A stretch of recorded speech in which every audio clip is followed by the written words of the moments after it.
Requirement है, prepare करनी है statement of change in equity along with comparatives.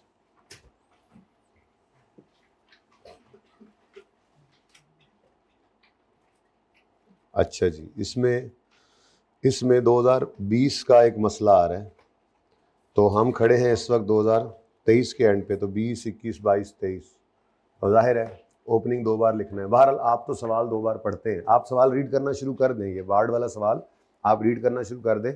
मैं ज़रा फटाफट इसका जो है वो फॉर्मेट बना लेता हूँ, ठीक है। फॉर्मेट वैसे क्या बनाना है, आसान सा फॉर्मेट होना है भाई। यहाँ पे आप ज़रा पॉज कर लें, रिकॉर्डिंग ना बढ़े। अच्छा जी, मैंने ऐसे ही बस मोटा मोटा फॉर्मेट नोट किया है, ज़्यादा परेशान ना हो, आप देख सकते हैं। ये सिर्फ एक कोशिश थी सवारियाँ पूरी करने की कि बच्चे मज़ीद आ जाएं, और चलो ये वाला टाइम उस वक्त बच जाएगा, ठीक है। तो आ जाइए, क्वेश्चन पढ़ते हैं, उसको करने की कोशिश करते हैं। आइए सेट, जैसे अर्ज़ किया, एक एक्सपेक्टेड टॉपिक है। मेरा दोस्त नहीं आया था, मैं इसलिए, ईद आ गई सी, मेरा दोस्त नहीं सी आया, इसलिए मैं वेट कर रहा था।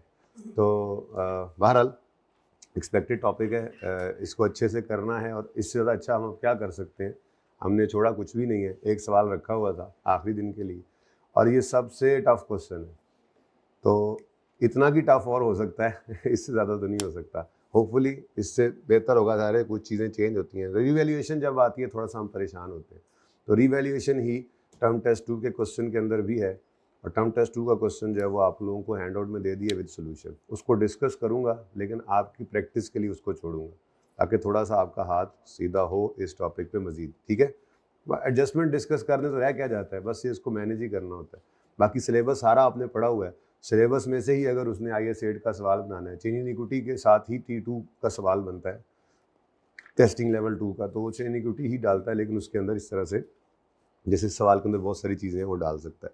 तो एक्सपेक्टेड टॉपिक्स में से नंबर 3 आ गया। एक्सपेक्टेड टॉपिक 3 जो मैंने लॉन्ग क्वेश्चंस के लिए आपको अर्ज किए थे कि इस दफ़ा बारी लग रही है, EPS और रेशियोज दोनों जा रहे थे आगे, तो EPS उसने last time long question test किया, इस दफ़ा होपफुली कैश फ्लो करेगा। लेकिन अगर EPS भी लॉन्ग करे तो आपने उसकी गुंजाइश छोड़ी नहीं है अल्हम्दुलिल्लाह, और ना रिवीजन में छोड़नी है। फिर NPO का लॉन्ग क्वेश्चन टेस्ट हो गया है, तो अब बारी कैश फ्लो की ही है। कैश फ्लो ज़्यादा दफ़ा टेस्ट होता है NPO से लॉन्ग क्वेश्चन में, लेकिन अब तो उसको एक्सपेक्ट कर सकते हैं कि वो भी आएगा, और NPO भी आ जाए तो हमने उसकी भी गुंजाइश, हमने चॉइस में नहीं छोड़ दिया कि जी इस दफ़ा आना नहीं है। बस थोड़ा सा स्ट्रेस ज़्यादा था, जैसे जालिब वाला सवाल मैंने इनडायरेक्ट से करा दिया, डायरेक्ट से आपको दे दिया। लास्ट टाइम ये नहीं कराया था, लास्ट टाइम NPO को इस तरह से कोई काम कर लिया होगा। एक्सपेक्टेशन की बेस से बंदा चेंज करता रहता है, और क्या, ठीक है।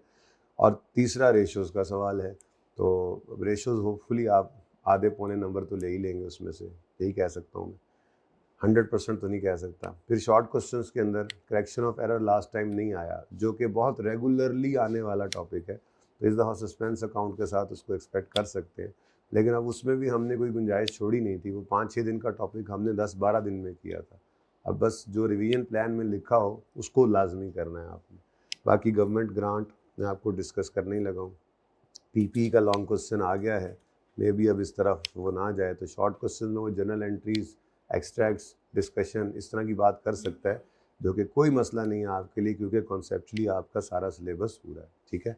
बहरहाल चलते हैं क्वेश्चन की तरफ, गप्पें तो लगती रहेंगी।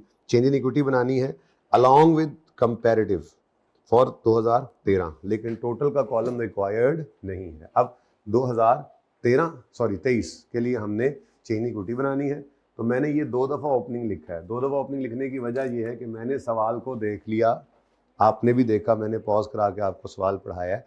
एक गवर्नमेंट ग्रांट है जिसकी गलती हुई है 2020 में आई थी, और हम खड़े हैं 2000, तो इसलिए मैंने ये देखो 4 साल की वर्किंग बनाई। 2020 में गलती हुई थी, वो सही करेंगे तो 20 में, 21 में, 22 में और 23 में इसके असरात ऐसे चलने हैं।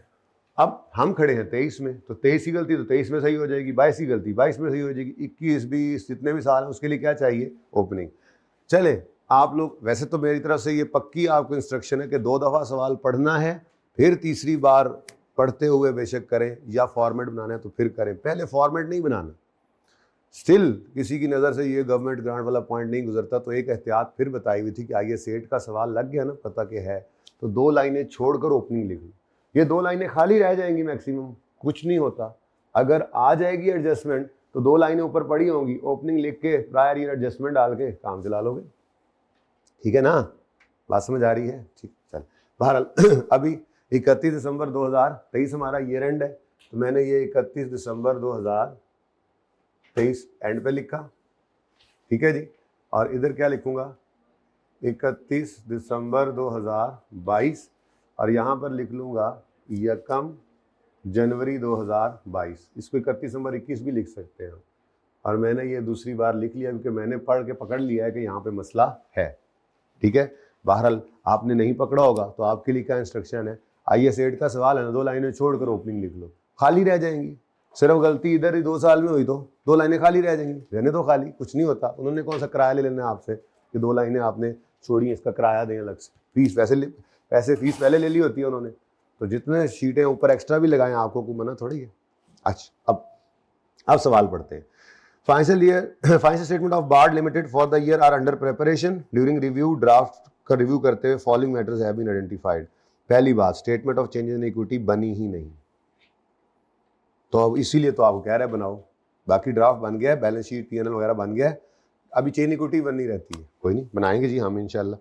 इन दिस रिस्पेक्ट, इसके अदब में, इन दिस रिस्पेक्ट का मतलब ये the following details have been gathered. Share capital and reserves on 1 January, तो ये 1 जनवरी 2022 है।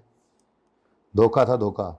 मैं हमेशा कहता होता हूँ IS 8 के सवालों में ऐसे लिख लिया करो, 1 जनवरी 21। 31 दिसंबर कहे तो 31 दिसंबर लिखो, 1 जनवरी कहे तो 1 जनवरी लिख लो, ताकि गलती ना लगे, जैसे यहाँ पे गलती लग सकती थी। आज तक आदत क्या रही है, 21 का क्लोजिंग गिवन होगा, 22 का क्लोजिंग गिवन होगा, ऐसे होता था ना। तो हमें चाहिए कौन सी फिगर स्टार्टिंग पॉइंट के तौर पे, 22 का ओपनिंग या 21 का क्लोजिंग। अब हमें चाहिए 21 का क्लोजिंग, लेकिन उसने दिया हुआ है 21 का ओपनिंग, और 21 का क्लोजिंग वो बेसिकली 22 के ओपनिंग में लिखा हुआ है, तो ये धोखा था। तो मुझे इसकी कोई ज़रूरत नहीं है, मुझे 21 के ओपनिंग की कोई ज़रूरत नहीं होती, तो सबसे पहले तो मैंने इसको काट दिया। ठीक है लेकिन ऐसे ना काटना के बाद में ज़रूरत पड़ जाए तो आपको नज़र ही ना आए। मैंने तो चलो देख लिया कि नहीं ज़रूरत, फिर भी बस आपने इसको ऐसे आराम से एक आधी लाइन लगा देनी है। ठीक है, ये साइड में कर लो। ये क्यों काटा है जी, ऊपर में लिखा हो 1 जनवरी 2021 मुझे नहीं चाहिए, मुझे 1 जनवरी 22 चाहिए। तो 3 चीज़ें आ रही थी, ordinary share capital, share premium, retained earnings. मैंने क्यों चौथा कॉलम डाला है, क्योंकि पॉइंट 3 में उन्होंने कहा था कि उन्होंने 23 में रिवैल्यूएशन मॉडल अडॉप्ट किया है लेकिन ये फाइनेंशियल स्टेटमेंट्स में अकाउंट फॉर, फाइनेंशियल स्टेटमेंट्स में ही ये चेंज अकाउंट फॉर नहीं हुआ। यानी बैलेंस शीट अगर बनानी पड़ती तो वहाँ पे भी मसले थे, बैलेंस शीट को भी सही करना पड़ता, PNL को भी सही करना पड़ता, प्रॉफिट में भी गलतियाँ होती, लेकिन उसने हमसे सिर्फ चेन इक्विटी कही। खैर, तो ये चूँकि करना है रीवैल्यूएशन, तो 3 एसेट्स दिए हैं, वर्किंग बहुत ज़्यादा है, बस इसमें 3 एसेट्स दे दिए, एक देना चाहिए था परचेज, बहरहाल 3 एसेट्स दे दिए हैं, तो उनकी ऊपर किसी में तो रीवेल सरप्लस आ ही जाएगा। नज़र भी आ रहा है, लैंड तो डेप्रिशिएट नहीं ना होता, 7 हो जाओ यार, 7 हो जाओ, कहाँ लेके जानी है ये सीट, तुमने 7 लेके जानी है, बस आप ना 7 हो, उसको होने दो, लेट हिम। बस अब आप कोई और आए तो उसे कहना पीछे बैठे, सीटा फुल ने अगे साड़ी, फ्रंट खाली नहीं हैगी अच्छा जी, मेरी फ्रंट वाली पक्की सवारी बैठी हुई है। अच्छा जी, सुने रीवैल्यूएशन नजर भी आ रही है, लैंड में डेफिसिट नहीं आता, ये तो सरप्लस आ ही रहा है, तो सरप्लस ने आना है, इसलिए मैंने एक कॉलम सरप्लस का भी डाल दिया। ठीक है, अच्छा, अब ओपनिंग फिर 2400, 563 और 1345 है। मेरे ख्याल में तो ये मुफ्त के नंबर फौरन ले लेने चाहिए, इससे पहले कि देर हो जाए। 2400, 2400, फिर share premium 563, surplus retained earnings 1345, और ये कोई नहीं है। ठीक है ये फिलहाल कोई नहीं है। लो जी, अब्दुल्ला भाई आ गए, अब्दुल्ला को तो जगह देगा, अब्दुल्ला का तो ये शूटर है। अच्छा देखो, बैठा भी उस तरफ है ना, गार्ड है ना कोने में। अच्छा जी, अब्दुल्ला तुम लेट क्यों आए हो? मैं तो तुम्हारा कुछ लगता ही नहीं ना, मैं तो दुश्मन हूँ तुम्हारा। दोस्त तुम्हें मिल गया, मैं भी तो 2 दिन बाद मिल रहा हूँ तुम्हें, मतलब मेरी दोस्ती मानी नहीं रखती। बाहर दोस्त मिल गया, तुमने क्लास आधा घंटा लेट कर दी यार, ऐसी हरकतें करते हो ना, दिल तोड़ देते हो ना। फिर BL's net profit for the year, draft 23 का ड्राफ्ट जो है उसका 575 मिलियन है और 22 का 477 मिलियन है, जबकि 21 की हमें ज़रूरत नहीं है। 21 का प्रॉफिट क्या करना है? धोखा देते हो हमें। एग्जाम में बहुत डाटा देता है, पता हो बच्चे को क्या चीज़ पिक करनी है क्या नहीं करनी। तो ये मुझे एक्सट्रैक्ट्स बनाने की मेरा नहीं ख्याल ज़रूरत है, बनाऊं कि ऐसे PNL के अंदर ये प्रॉफिट आ रहा है 23 का ड्राफ्ट और 22 का। वो तो OCI भी होता है तो आपके दिमाग में अब बन चुका हुआ है, ठीक है, लेकिन अगर होता तो मैं शायद बना देता। तो अब देखो किस चीज़ को ज़रूरत नहीं है तरतीब की, प्रॉफिट को, ट्रांसफ़र की एंट्री को, OCI को, इनको ज़रूरत किस चीज़ को तरतीब की होती है? राइट इशू, डिविडेंड, बोनस, क्योंकि उन्होंने लगना होता है शेयर कैपिटल के ऊपर परसेंटेजेस में अक्सर, ठीक है। तो शेयर कैपिटल जैसे राइट इशू हो गया, उसके बाद अगर डिविडेंड है तो वो उन राइट वालों को भी मिलना है, ठीक है। या पहले बोनस इशू हो गया, शेयर्स बढ़ गए हैं, बाद में राइट इशू हो रहा है, तो इसलिए तरतीब का ख्याल रखना है। जब बोनस, डिविडेंड या दूसरा डिविडेंड या राइट इशू देख रहे हो तो फिर देखा करो कौन सी चीज़ पहले है कौन सी बाद में। बाकी जो चीज़ सवाल में आ गई है लिख दो, फर्क क्या पड़ता है, ठीक है। आप ये कहो जी प्रॉफिट तो एंड पे आना चाहिए, हमने प्रिंटेड फाइनेंशियल देखी थी उसमें यहाँ पे आ रहा था, फिर उसके बाद ट्रांसफर था। यार कुछ नहीं होता, इससे कोई फर्क नहीं पड़ता, जिंदगी आसान रखिए। प्रॉफिट एक काम क्यों ना कर लें, हम ओपनिंग यहाँ से लिखते हैं, पहले बोर्ड छोटा है। ओपनिंग बैलेंस, क्लोजिंग बैलेंस और क्लोजिंग बैलेंस। जरा मैंने अपनी जगह बढ़ा ली, ठीक है जी। अच्छा जी, अब यहां पे मैंने लिखा प्रॉफिट 2022 का कितना है जी? 470। अब जो इसमें गलतियां होंगी वो इसमें सही कर लेंगे, और प्रॉफिट जो है 2023 का वो इधर लिख लेते हैं। जो डेटा मिल रहा है वो लिख लेना। 5 इसमें अखीर होनी है, चलो खैर अखीर भी देख लेंगे कितनी को अखीर होनी है। बहरहाल परेशान नहीं होना उससे कितने को नंबर होंगे, बाकी चीज़ों के नंबर भी होते हैं, यानी सारा सवाल सही ना भी हो तो पासिंग मार्क्स होते हैं। अच्छा चलें, ये मैंने प्रॉफिट्स लिख लिए ताकि दोबारा मुझे इधर वापस ना आना पड़े। तो शेयर कैपिटल, ओपनिंग ले लिया, प्रॉफिट्स ले लिए, अब डिविडेंड है, फिर बोनस है, फिर राइट इशू है।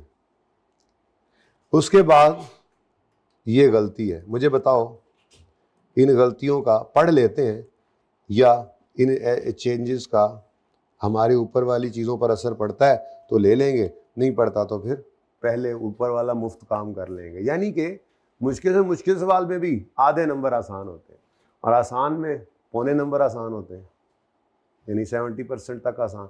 मुश्किल से मुश्किल सवाल में आधे नंबर आसान होते हैं। पढ़ते हैं ज़रा।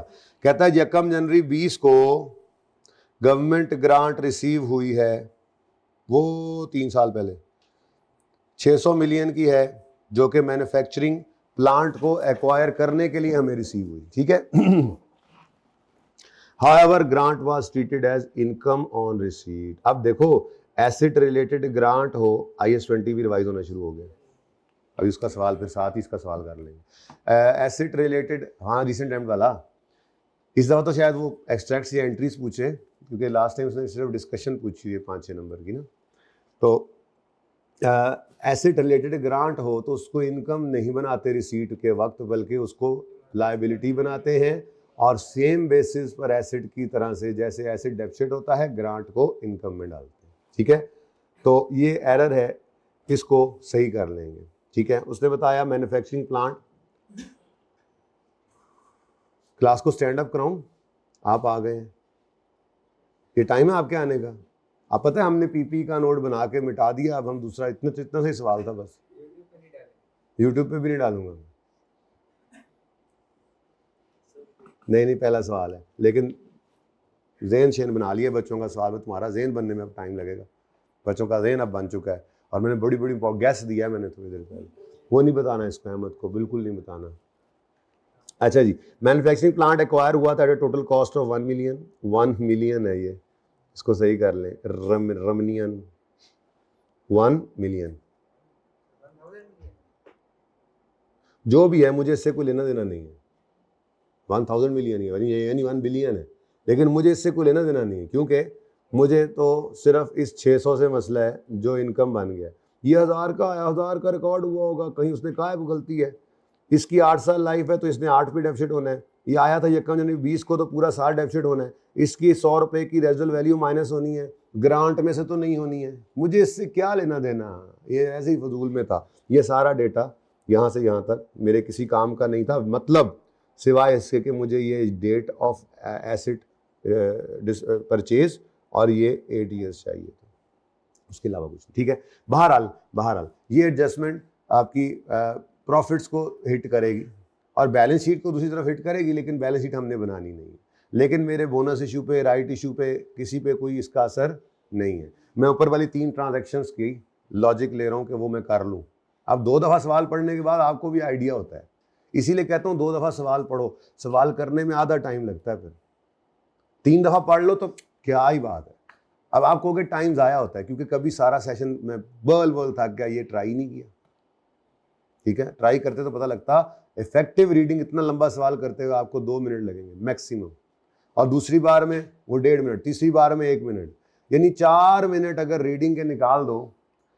20 नंबर के सवाल में 36 मिनट है, आप 6 मिनट निकाल दो, रीडिंग सिर्फ करो 6 मिनट में 3 दफ़ा रीडिंग करो सुकून से, ये टाइम बच जाएगा आपका, लगेगा नहीं, बच जाएगा। बहरहाल सवाल बहुत लंबा था, क्योंकि इसके अंदर ज्यादती ये थी, एसेट्स 3 थे जिनकी रिवर्स, तो 3 वर्किंग्स करनी, फिर 3 के सरप्लस को, लॉस को इकट्ठा करना, उसका मैं तरीका बता दूंगा। ठीक है, कोई नहीं, पर्चे में आ जाए वो तरीका देने में, ठीक है, ना भी आए तो अलग अलग भी ऐड कर सकते हैं बच्चे। ओके, काफ़ी सारे नंबर है।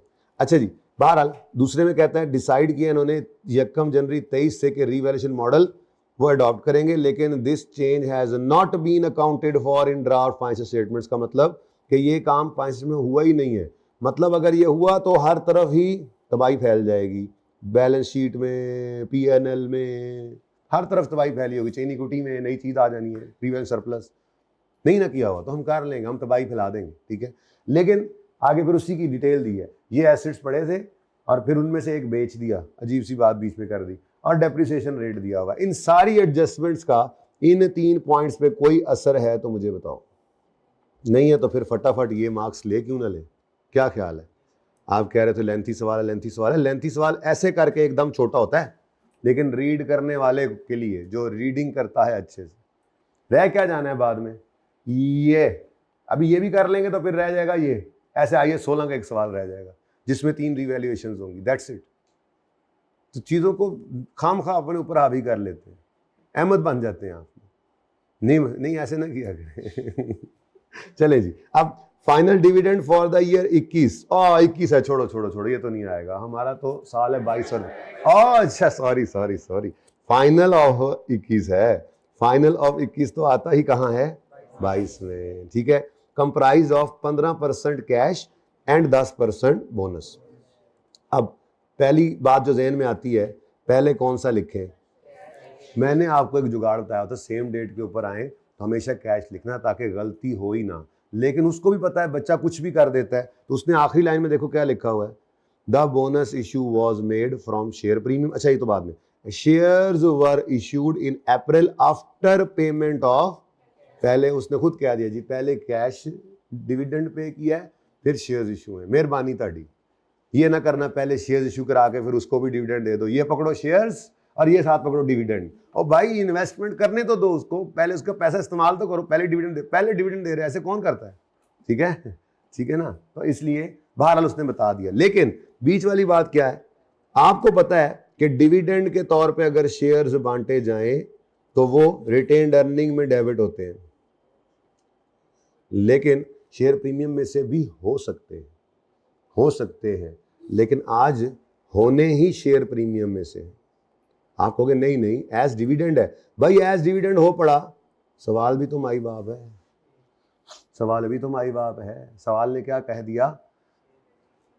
ये भी एक मौके पे मैंने आईकेएफ से पूछा था, आज से शायद 2-3 अटेम्प्ट्स पहले, कि भाई शेयर प्रीमियम में से भी रिटेन्ड अर्निंग में से भी बोनस इशू तो दोनों जगह से हो सकता है, तो कहाँ? तो उन्होंने कहा था, फिर किताब में भी उन्होंने, जब ये कुछ अर्सा पहले फिर थोड़ी चेंज है, ये उन्होंने लिख दिया था कि अगर एज डिविडेंड हो तो फिर रिटेन्ड अर्निंग में से, और अगर सिर्फ बोनस शेयर्स इशू हो तो फिर। लेकिन साथ ही उन्होंने ये भी कहा था अगर कोई बच्चा बोनस डिविडेंड को भी रिटेन अर्निंग में से डेबिट कर देता है तो हम उसके नंबर काटते नहीं है। आपकी ना गलत सोच है असल में, आपने हर चीज़ उसको पता नहीं एक विलन बनाया हुआ है कि आपको अपनी मेहनत करनी नहीं है, खुद एफर्ट करनी नहीं है, सारा ब्लेम गेम है उस पर डाल देना है। टफ है, पेपर टफ होता है, ज़्यादा चीज़ें होती हैं। मैं बता रहा हूँ ना कि वो मैं इसी को पढ़ाना शुरू किया तो मैं तो आंखें खुल गई, इतनी ज़िंदगी आसान उनकी, क्योंकि वो तोड़ तोड़ के एक चीज़ को 4-5 पेपर में पढ़ा रहे थे। आपको एक ही दफ़ा वो सारी चीज़ फेंक दी जाती है, मुश्किल है ये। उसके बाद आपका टेस्टिंग पेपर जो है वो क्राइटेरिया मुश्किल बनाता है, पेपर कोशिश मतलब नर्व्स टेस्ट करता है, लेकिन कुछ चीज़ें आपने भी गलत सोची हुई हैं। जैसे मैं आपको बता रहा हूँ, ये कह रहे हैं कि हम नंबर इस पर यहीं बैठ के सुन लेना यार, अब जाएगा आएगा, जल्दी जाओ फिर। तो इसमें उन्होंने कहा कि हम उनके नंबर नहीं काटते, वो इधर से भी कर दे एंट्री तो। लेकिन अगर इस सूरत में बच्चा कर दे तो क्या फिर नंबर नहीं काटेंगे? अब तो काटेंगे ना, क्योंकि उन्होंने एक्सप्रेसली कह दिया ये करो। अब वो ये करो के ऊपर अगर आप नहीं करेंगे तो फिर नंबर कटेंगे खामोशी केस के अंदर। लेकिन खामोशी केस के अंदर भी हमने तो पक्का कर्ज लिया, अगर डिविडेंड के तौर पे शेयर्स बांटे जाएंगे तो रिटेन्ड अर्निंग्स, और अगर वैसे बोनस इशू होगा तो शेयर प्रीमियम को यूज कर लेंगे।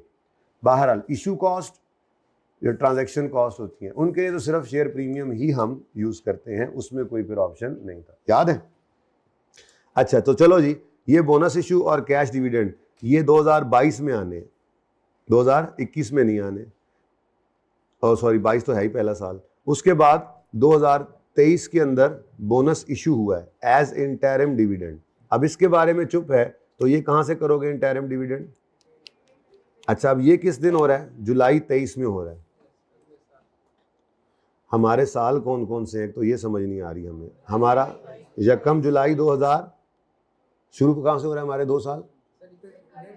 अच्छा, यकम जनवरी वाला, ओके ओके, यकम जनवरी 2022 से हमारा काम शुरू हुआ और 31 दिसंबर 2022 में ख़त्म हुआ और 31 दिसंबर 2023 में। आपके सवाल जून वाले होने हैं मुझे लग रहा है अटैम्प्ट में ना, इस अटैम्प्ट में जून जून जून जून चलो तो होते हैं। अब क्या करूं, ये सारे सवाल इस अटैम्प्ट में आप देख रहे हो दिसंबर वाले थे, इसमें जून वाले होंगे।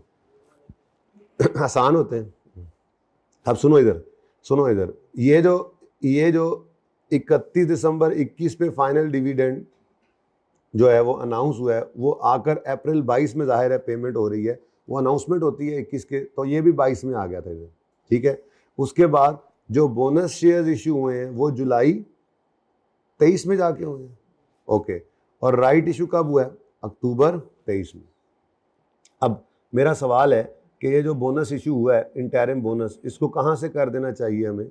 जब वो कह रहा है bonus issue as interim dividend है तो मना भी नहीं कर रहा, तो फिर हम अपने हिसाब से जाएंगे।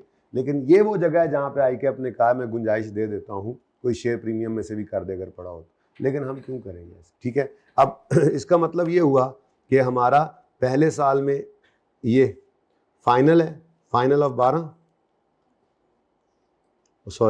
ही कही जा रहा हूँ, फाइनल ऑफ 21-22 में, फाइनल ऑफ 21-22 में, और ये दोनों ही हैं, कैश भी है और बोनस भी है। तो ये एंट्री कर लेते हैं हम अपनी पहले साल में। और उसके बाद यहां पर आपको मिल रहा है इंटरिम 23, और ये सिर्फ क्या है? बोनस। और उसके बाद राइट इशू भी हो सकता है। ये सारी चीज़ें जो हैं इन पे कोई भी असर नहीं है हमारे गवर्नमेंट ग्रांट वाली एडजस्टमेंट का या रिवैल्यूएशन का, तो ये नंबर लिए जा सकते हैं, ठीक है। तो कैश डिविडेंड कितना है जी? 15% कैश डिविडेंड है और 10% बोनस शेयर्स। तो यहां पे आके मैंने लिखा जी फाइनल डिविडेंड 2022, और कौन सा 21 कौन सा है? कैश। और क्या है जी शेयर कैपिटल की परसेंटेज? 2400 पे लगा दें, कितने परसेंट? 15%। एंट्री बोलिएगा, भूल गई मुझे, रिटेन्ड अर्निंग डेबिट। अच्छा ही होगा रिसेंट एंड वाला सवाल कर लिया, आइए सेट थोड़ा सा रिवाइज भी हो गया था, है ना जी। रिटेन्ड अर्निंग्स डेबिट कितने से? 360 से रिटेन्ड अर्निंग्स डेबिट और डिविडेंड पेएबल बैलेंस शीट में क्रेडिट, इधर एक ही इंपैक्ट आना, ठीक है। उसके बाद नेक्स्ट है, प्रॉफिट भी आना है यार। अच्छा, नेक्स्ट बोनस है। बोनस की वैसे तो एज डिविडेंड हो तो आपको एंट्री का पता है, आप उसको शेयर प्रीमियम यूज करते हुए करते हैं, लेकिन सवाल ने एक्सप्रेसली कह दिया भाई, सॉरी रिटेन अर्निंग को यूज करते हुए करते हैं, लेकिन सवाल ने एक्सप्रेसली क्या कहा है, आपने इसको शेयर प्रीमियम में से करना है। तो फाइनल डिविडेंड ही है बोनस। अब शेयर कैपिटल का बैलेंस नहीं बदला, इंटू 10% है। लो जी, कितना बनता है 240। एंट्री बोलेंगे शेयर प्रीमियम डेबिट 240 से, शेयर प्रीमियम डेबिट 240 से, और शेयर कैपिटल क्रेडिट 240 से, ठीक है जी। अब ये होने के बाद अगले साल के लिए आपका शेयर कैपिटल का बैलेंस बदल गया, ठीक है, बदल गया। अगर अगले साल का वेट करना है तो वेट कर लो, नहीं तो मेरे ख्याल में शेयर कैपिटल का तो अगले साल का बैलेंस भी निकल सकता है। पिछले साल में तो सिर्फ एक ही गलती चली आ रही, गवर्नमेंट ग्रांट की, जिसमें प्रॉफिट पे हिट करना, और अगले साल में भी जो चीज़ें हैं वो प्रॉफिट पे, ओसीआई पे, एसिड्स को हिट करेंगी। मेरे शेयर कैपिटल को तो किसी चीज़ नहीं छेड़ना, तो क्यों ना मैं अगला साल भी कर लूँ। ये नंबर ले लेते हैं ज़रा, थोड़ा सा तसल्ली हो जाएगी। कितना हो गया 2640।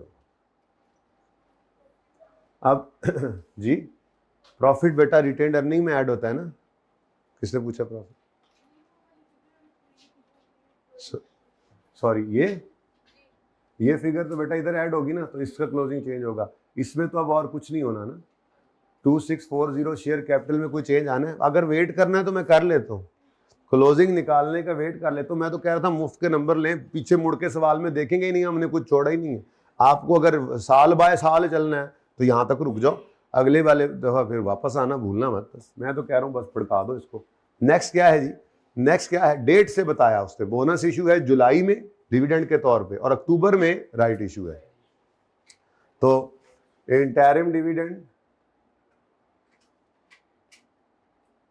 इंटरिम डिविडेंड है 2023 का, और है बोनस।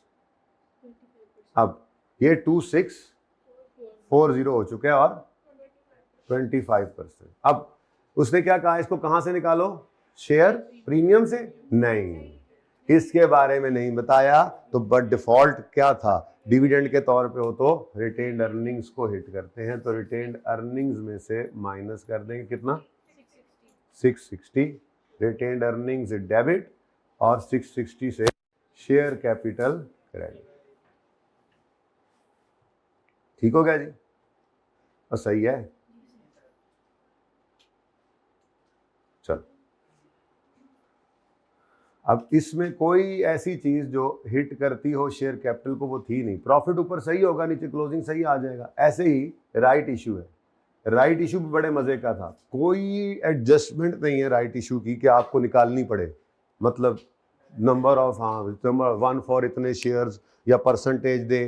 तो पहले मैं जनाब 2640 में 660 ऐड करूं जी, मेरे पास हो गए 2700, और 3300 का शेयर कैपिटल है, इतने परसेंट राइट इशू है, इतने शेयर्स हैं। कख नहीं करना, 40 मिलियन राइट शेयर्स वर इशूड। जो हम दूसरे स्टेप में जा, पहले हम क्या करते थे, share capital number of share immediately before right issue, फिर नंबर ऑफ राइट शेयर्स, फिर एंट्री करते थे। तो नंबर ऑफ राइट शेयर्स तक दूसरा स्टेप उसने करके दिया हो। बड़ा मुश्किल सवाल है जी, आप लोग कह रहे थे पहले ये कराएं। अच्छा वाला पीपी का नोट मैंने नोट कर लेना था, और मर्जी है आप लोगों की। अब आपको फरमाइश में चलता हूँ मैं, पहली क्लास में भी आप लोगों ने मुझे कैश फ्लो नहीं करने दी थी, देख लें, फिर मैंने जोहर के बाद कराई थी। अब ये पीपी मुझे लगता है जोहर के बाद तो कुछ भी नहीं जाना आज इंशाल्लाह, जोहर तक हमने फ्री करना है चीज़ों को, होपफुली कुछ है नहीं, लेकिन लेकिन लेकिन लेकिन जा भी सकता है। इसलिए पीपी या बैंड पे है। मैं जो ऑप्शन देता हूँ ना सुबह सवेरे आके, वो या स्टार्ट या एंड, या सर होता है या दुम होती है, ठीक है ना। तो आपने सिलेक्ट कर लिया IS 8, अब इधर से ही रिवर्स चलेंगे। अब चलते चलते IS 16 ने जैसे हमने पढ़ा था उसी तरतीब में अब चलेंगे। अब ठीक है, बस ऐसे है तो ऐसे से जी बेटा। 40 मिलियन राइट शेयर्स हैं, राइट शेयर्स, ठीक है। तो इनको कितने पर इशू किया है, 18 पे। ट्रांजैक्शन कॉस्ट भी है 3 मिलियन की। अब ट्रांजैक्शन कॉस्ट का क्या तरीका था, तो पहले राइट इशू कर लेते। राइट इशू कितने मिलियन शेयर्स हैं? इधर देखो जरा, 40 मिलियन शेयर्स इनटू क्या कर लेते थे हम, ₹18 ये लिख लेते थे। उसके बाद हम मैनुअली कर लेते थे, शेयर कैपिटल में फेस वैल्यू डालते थे, सवाल में लिखी हुई है 10 रुपए, ठीक है। तो 40 इंटू 10, एंट्री याद करो, कैश डेबिट। अब मुझे इसकी कोई जरूरत नहीं, शेयर कैपिटल क्रेडिट कितने से, 40 इंटू 10, ठीक है। और उसके बाद बाकी 8 कहां, शेयर प्रीमियम में 40 इंटू, ये एंट्री उधर पोस्ट करनी है, कैश मैंने कहां लिखना है, कोई जरूरत नहीं, ठीक है। डबल एंट्री तो नहीं कर रहे, कैश आ गया। तो ये जनाब आपकी एंट्री आ गई 400 और 300। अब कोई बच्चा मुझे ये भी कहेगा कि ऊपर से बैलेंस तो आया नहीं, 320 इधर आ गया। भाई जब आए बैलेंस 320 पे पहुंच जाएगा, मसला क्या है? देखो ना, इधर बैलेंस पड़ेगा, ये उसमें ऐड हो जाएगा, मसला क्या, ठीक है। ये राइट इशू था। ट्रांजैक्शन कॉस्ट रह गई। ट्रांजैक्शन कॉस्ट कितनी है जी? Transaction cost 3 million. अब इस 3 मिलियन को ना कभी कभी एग्जामिनर क्या करता है, इसी नेट प्रोसीड में से ही नेट कर देता है, शेयर प्रीमियम में से। मैं नहीं कराऊंगा, ऐसे ही खाम खा परेशान होते हैं। यहां पे अलग लिखने क्या मसला है, transaction cost on right issue. तो अब इसके लिए कोई ऑप्शन नहीं है कि इसको डिविडेंड, अगर रिटेन अर्निंग पड़ी है तो उसमें से पहले करें, नहीं, पहले शेयर प्रीमियम को ही यूज करते हैं। नोशनल पेमेंट्स होती हैं शेयर प्रीमियम में, और तो किसी इस्तेमाल में आना नहीं, तो इसी काम के लिए उसको इस्तेमाल करते हैं, ठीक है। तो शेयर प्रीमियम बड़ा पड़ा है, ये देखो अभी इधर से भी पड़ा था और भी आ गया, कितना हमने माइनस करना। तो बस ना एग्जामिनर कभी कभी ये करता है कि यहीं पर 317 लिख देता है, ठीक है, उसमें भी हर्ज कोई नहीं है, अल्टीमेटली असर तो वही पड़ना है।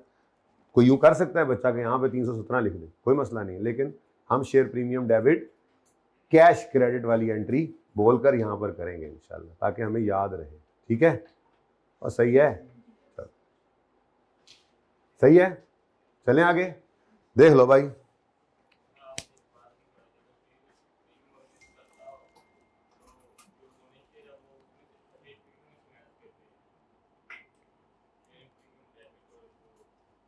वो मैंने कहा था, मैंने पूरी बात जो कही थी वो ये कही थी, अगर शेयर प्रीमियम जो है वो पड़ा है और बोनस शेयर्स सिर्फ बोनस इशू के तौर पे हैं, तो फिर शेयर प्रीमियम में से उसको डेबिट करते हैं। और अगर शेयर प्रीमियम पड़ा है लेकिन बोनस शेयर्स एज डिविडेंड है, तो फिर रिटेन्ड अर्निंग में से उसको निकालेंगे। पूरी बात तो ये थी यार, ये क्या मुसीबत है।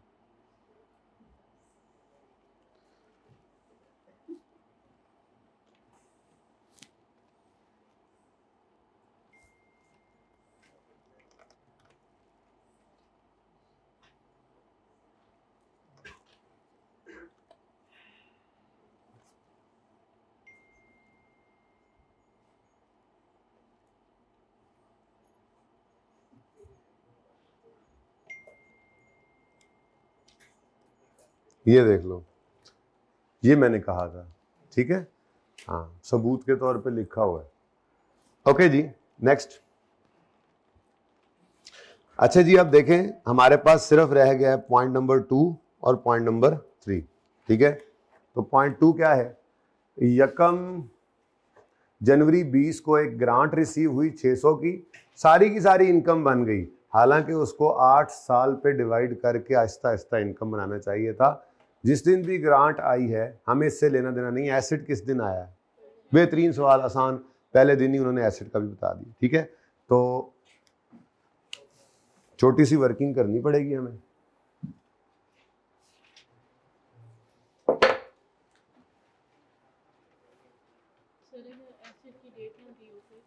दी क्यों ना हो, मतलब क्यों ना दी हो, वहाँ हो तो नहीं सकता, लेकिन अगर है तो अज्यूम करें कि साल का पहला दिन, क्योंकि हमने ये अज्यूम किया हुआ एडिशन के बारे में, डेट ना हो तो साल का पहला दिन अज्यूम करते हैं, ठीक है जी। होनी चाहिए ना वैसे तो। ओके, डेफर्ड ग्रांट, अब पहले मैं यहाँ पे ओरिजिनल और रॉन्ग कर देता हूँ। ओरिजिनल रॉन्ग अलग वर्किंग है, हमें तो ये चाहिए असल में, ठीक है। तो ओरिजिनल एंट्री होना क्या चाहिए और फिर हुआ क्या है, ठीक है। तो वर्किंग 2 में कर रहा हूँ, ओरिजिनल एंट्री होना चाहिए था क्या, बोले जी क्या होना चाहिए, cash debit, deferred grant credit, cash debit, deferred grant credit कितने से जी? 600 से। और उसके बाद फिर deferred grant debit, grant income credit होना चाहिए था कितने से जी? देखिएगा जी, 600 डिवाइडेड बाय 8 कितने से? 75 से। ये होना चाहिए था ओरिजिनल, लेकिन वो क्या कर गया है, उसने क्या किया है, कैश डेबिट और इनकम क्रेडिट कर दी पूरे 600 से। ठीक है, ये जनाब हुआ है। अब करेक्टिंग एंट्री करनी है, कैश डेबिट होना चाहिए था, कैश डेबिट हो गया, कुछ ना कीजिए। डेफर्ड ग्रांट, कैलकुलेटर पकड़ो जल्दी जल्दी। डेफर्ड ग्रांट, अच्छा क्रेडिट के लिए क्या असूल सिखाया है रेक्टिफिकेशन में? माइनस पहले लिखते हैं ताकि आसानी रहे। ठीक है, तो लिखो -60 + 75, यानी हम कहेंगे 525 से ग्रांट को क्रेडिट होना चाहिए था, डेफर्ड ग्रांट, वो क्रेडिट नहीं हुई तो क्रेडिट कर लें। डेफर्ड ग्रांट क्रेडिट कितने से? 525। ठीक है जी। और दूसरी तरफ आए आप, फिर कैलकुलेटर जीरो करें, बल्कि जीरो क्या करें जीरो क्या करें, ग्रांट क्रेडिट होनी चाहिए थी 75 से, लेकिन उल्टा 600 से क्रेडिट हो गई, यानी ज्यादा क्रेडिट होगी। कितनी ज्यादा क्रेडिट होगी? तो सही करने के लिए इनकम को डेबिट कर दे। अभी तो देखो यहाँ पे शो भी कर देते, 600 - 75 525। ठीक है जी, ये तो 2020 की गलती मैंने नेट में ही सही कर दी, कोई मसला? अब ये वाली एंट्री जो है ये अगले 4 साल आनी है, सही है? ये वाली एंट्री अगले 4 साल आनी है, वो तो उसी की किताबों में आनी ना जिसने डेफर्ड ग्रांट बनाई है। इससे तो पहला साल ही इनकम में डाल दिया था, इसका मतलब इसके अगले 3 साल में ये एंट्री भी नहीं हुई, तो हर साल में deferred grant debit, grant income credit 75 से करते जाएं। ये मुफ्त के नंबर ले लें, deferred grant debit, grant income credit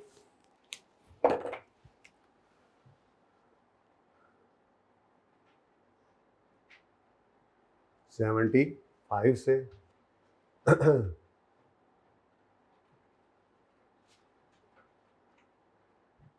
deferred grant debit, grant income credit. लो यार, इतना आसान। अभी तक भी सिर्फ रह क्या गया है? तो बेटा देखो, चीज़ों को देखकर सोच लेने से ना मुश्किल है, वो मुश्किल हो जाती है, मुसीबत लगती है चीज़ें, इतनी होती नहीं है। ठीक है, अभी आपके सामने सिर्फ रीवैल्यूएशन रह गई है।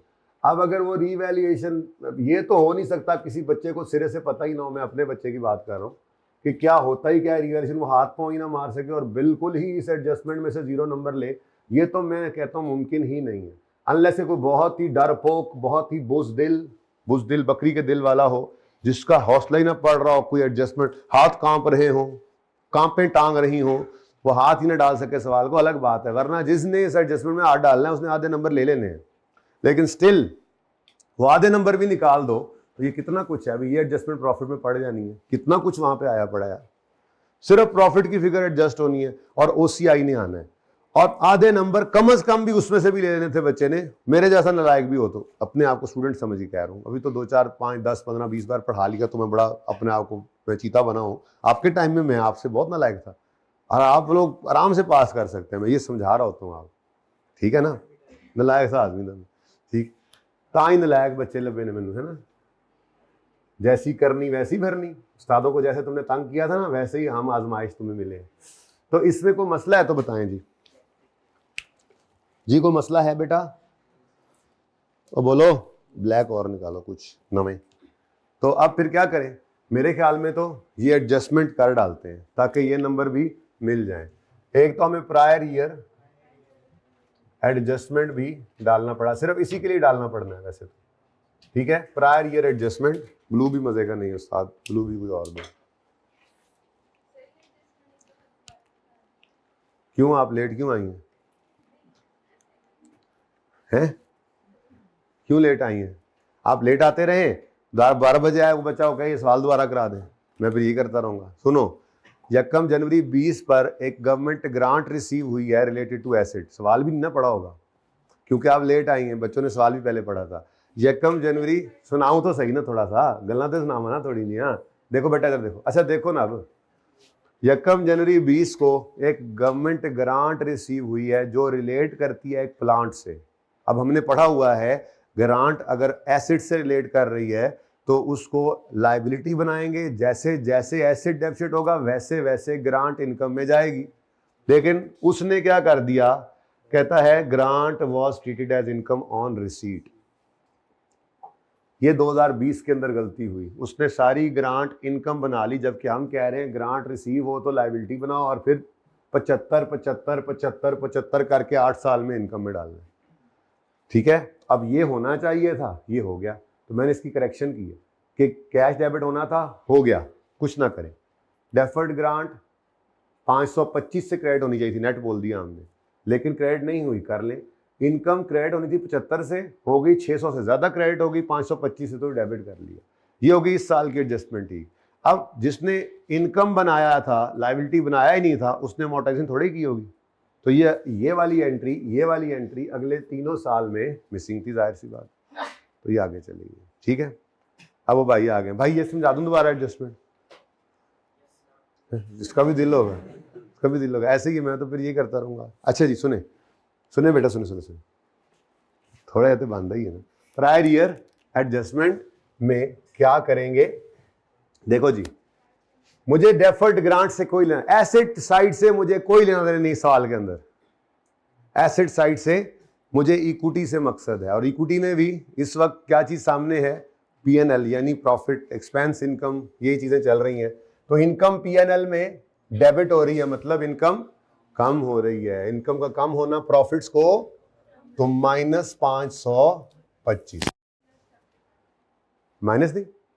अच्छा मैं अभी इधर हूं, मैं अभी आप लोग इतना तेज नहीं ना हुआ जी। नेक्स्ट, अगले साल इनकम क्रेडिट, मतलब इनकम बढ़ गई। अब ये भी हमारा साल 22 या 23 होता तो इधर कर लेते, इससे पीछे तो ये भी ओपनिंग में पड़ गया, तो प्लस,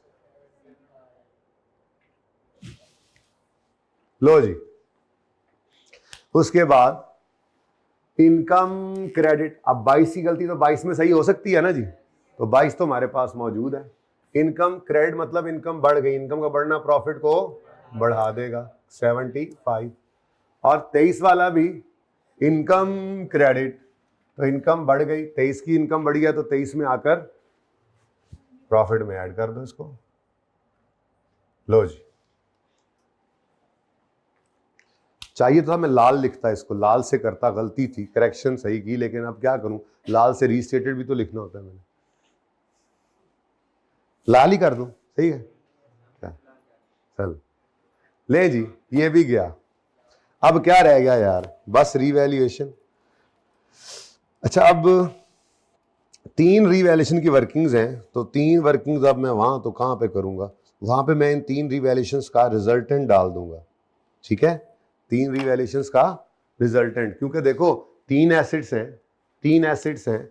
अच्छा, 20 21 22 गया, सिर्फ मसला किस में है, 23 में, क्योंकि 23 के अंदर इन्होंने अडॉप्ट किया है साल के पहले दिन रीवैल्यूएशन मॉडल, और वो अकाउंट फॉर नहीं किया, तो फिर वो तो सिर्फ 23 के अंदर ही आना है मामला। ठीक है, तो ये मैं लंबी लाइन लगा रहा हूं, जो भी होगा अब 23 में ही होगा, 23 के सिवा कुछ नहीं होगा। अच्छा,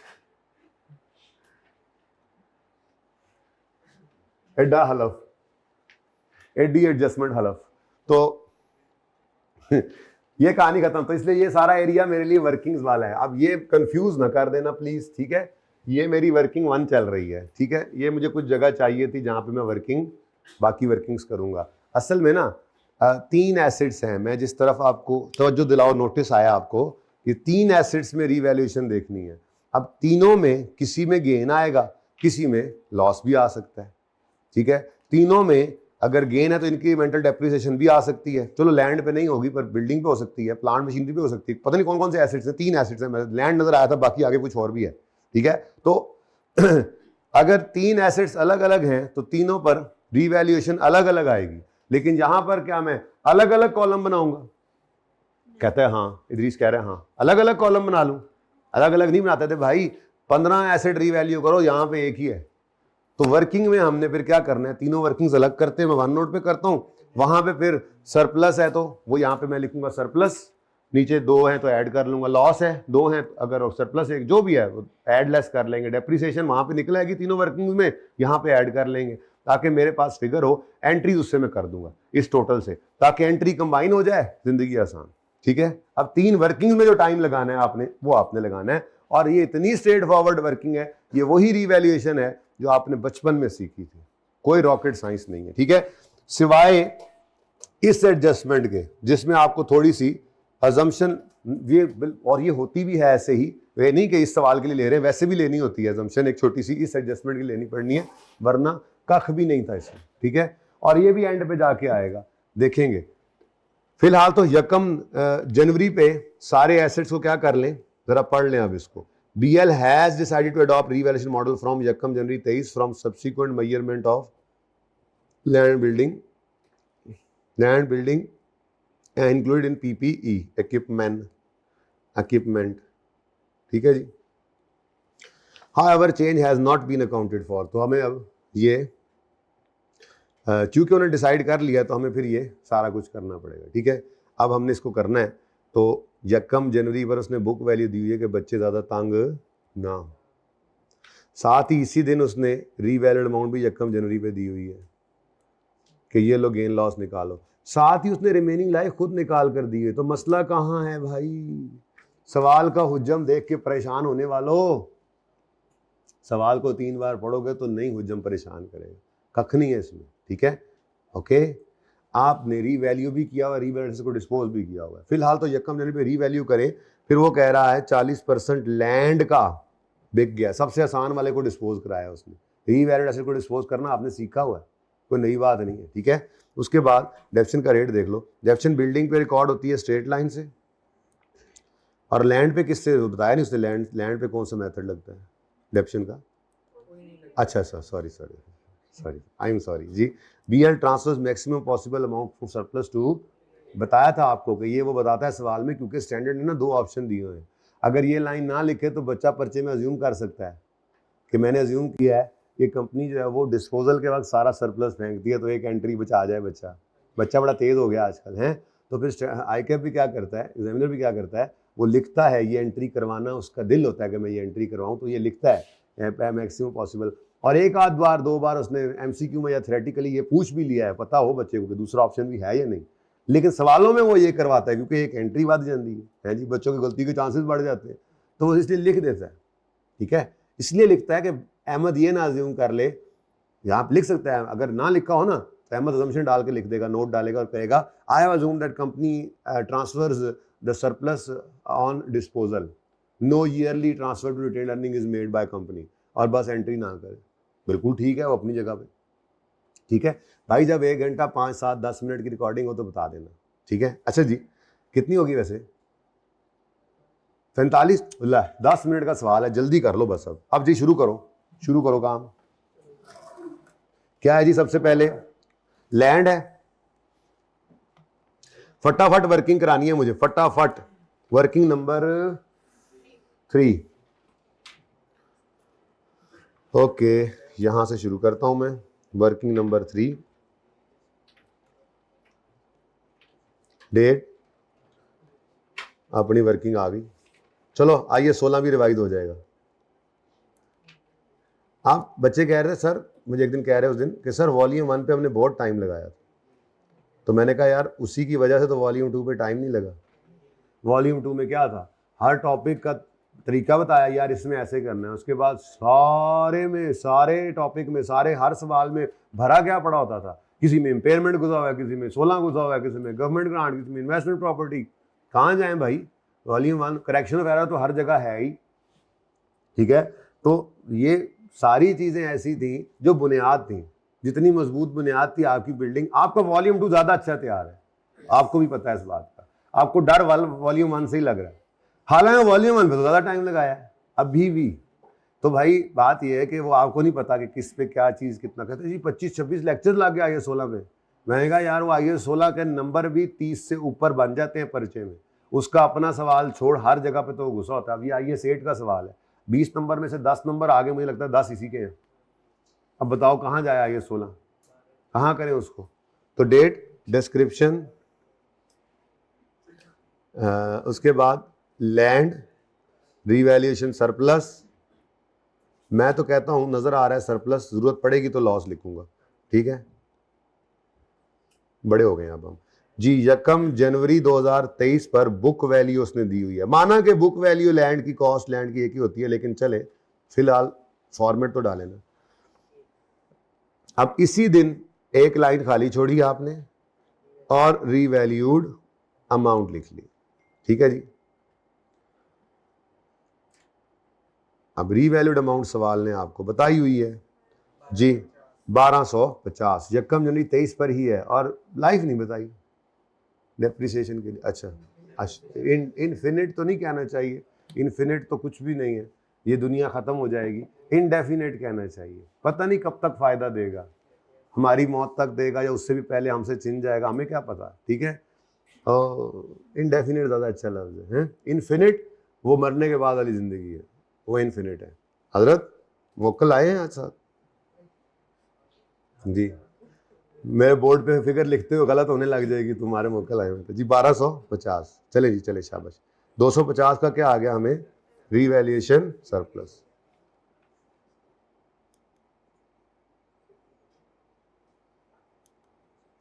तो ये जनाब अब एक सरप्लस आ गया।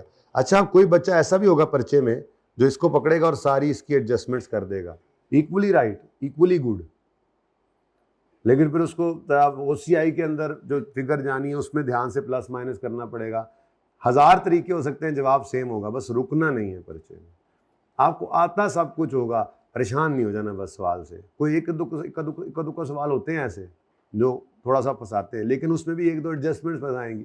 फॉर्मेट्स हर जगह हैं आपके पास, मैक्सिमम उसको अटैम्प्ट करें। जब उसका टाइम पूरा हो जाए, कोई एडजस्टमेंट नहीं समझ आ रही है, असम्पशन ले लें या छोड़ के आगे चले जाएं उस 1-2 पॉइंट्स को, उसके बाद फिर देखेंगे। चले, अब इसने डेप्रिशिएट तो होना नहीं है, ठीक है, लेकिन 1 नवंबर को एक मुसीबत इसमें आई है। 1 नवंबर 2023 पे क्या हो रहा है? ये सबसे मुश्किल यही एडजस्टमेंट थी। हाँ, 40% ऑफ इट्स लैंड उसने बेच दिया है। अब मुश्किल ये थी ना कि उसने पूरी डिटेल नहीं बताई, उसको यूं कहना चाहिए था 40% of its land was sold for, अच्छा कितने पे पड़ी है लैंड इस वक्त? 1250 पे।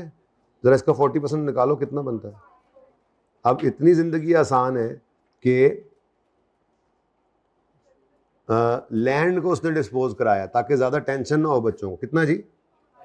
अच्छा, अब पता है क्या है, यहाँ पर मसला ये था कि ये 500 तो आपने एसेट अकाउंट में से क्रेडिट किया, लैंड में से क्रेडिट किया, ठीक है, तो सरप्लस को भी कर देंगे, बिल्कुल 40% उसको भी कर देंगे, वो भी कर दो, ये लो। अब जगह थोड़ी सी तंग है तो मैं यूं कर दूं एट द रेट ऑफ 40%, अगर, या चलो यही लिख दो ऐसे, 250 इंटू 40% कितना? अब मुझे इससे मसला नहीं है, ये तो बिल्कुल ठीक है, तो हर एक ने ये कर लिया होना है, लेकिन बच्चे को कन्फ्यूजन कहाँ आया होना है? ये 500 की बिल्डिंग, ये 500 की लैंड जो है, भाई अहम बात थी यार, निकल गया अली।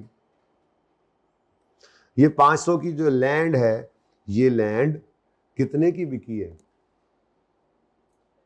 अब ये देखो, लैंड तो मैंने कहीं नहीं प्रेजेंट, बैलेंस शीट तो बना नहीं रहा। हाँ, ये मुझे चाहिए होगा, एंड पे बैलेंस चेक कर लेंगे, तो ये मैं लिख लेता हूँ। हाँ जी,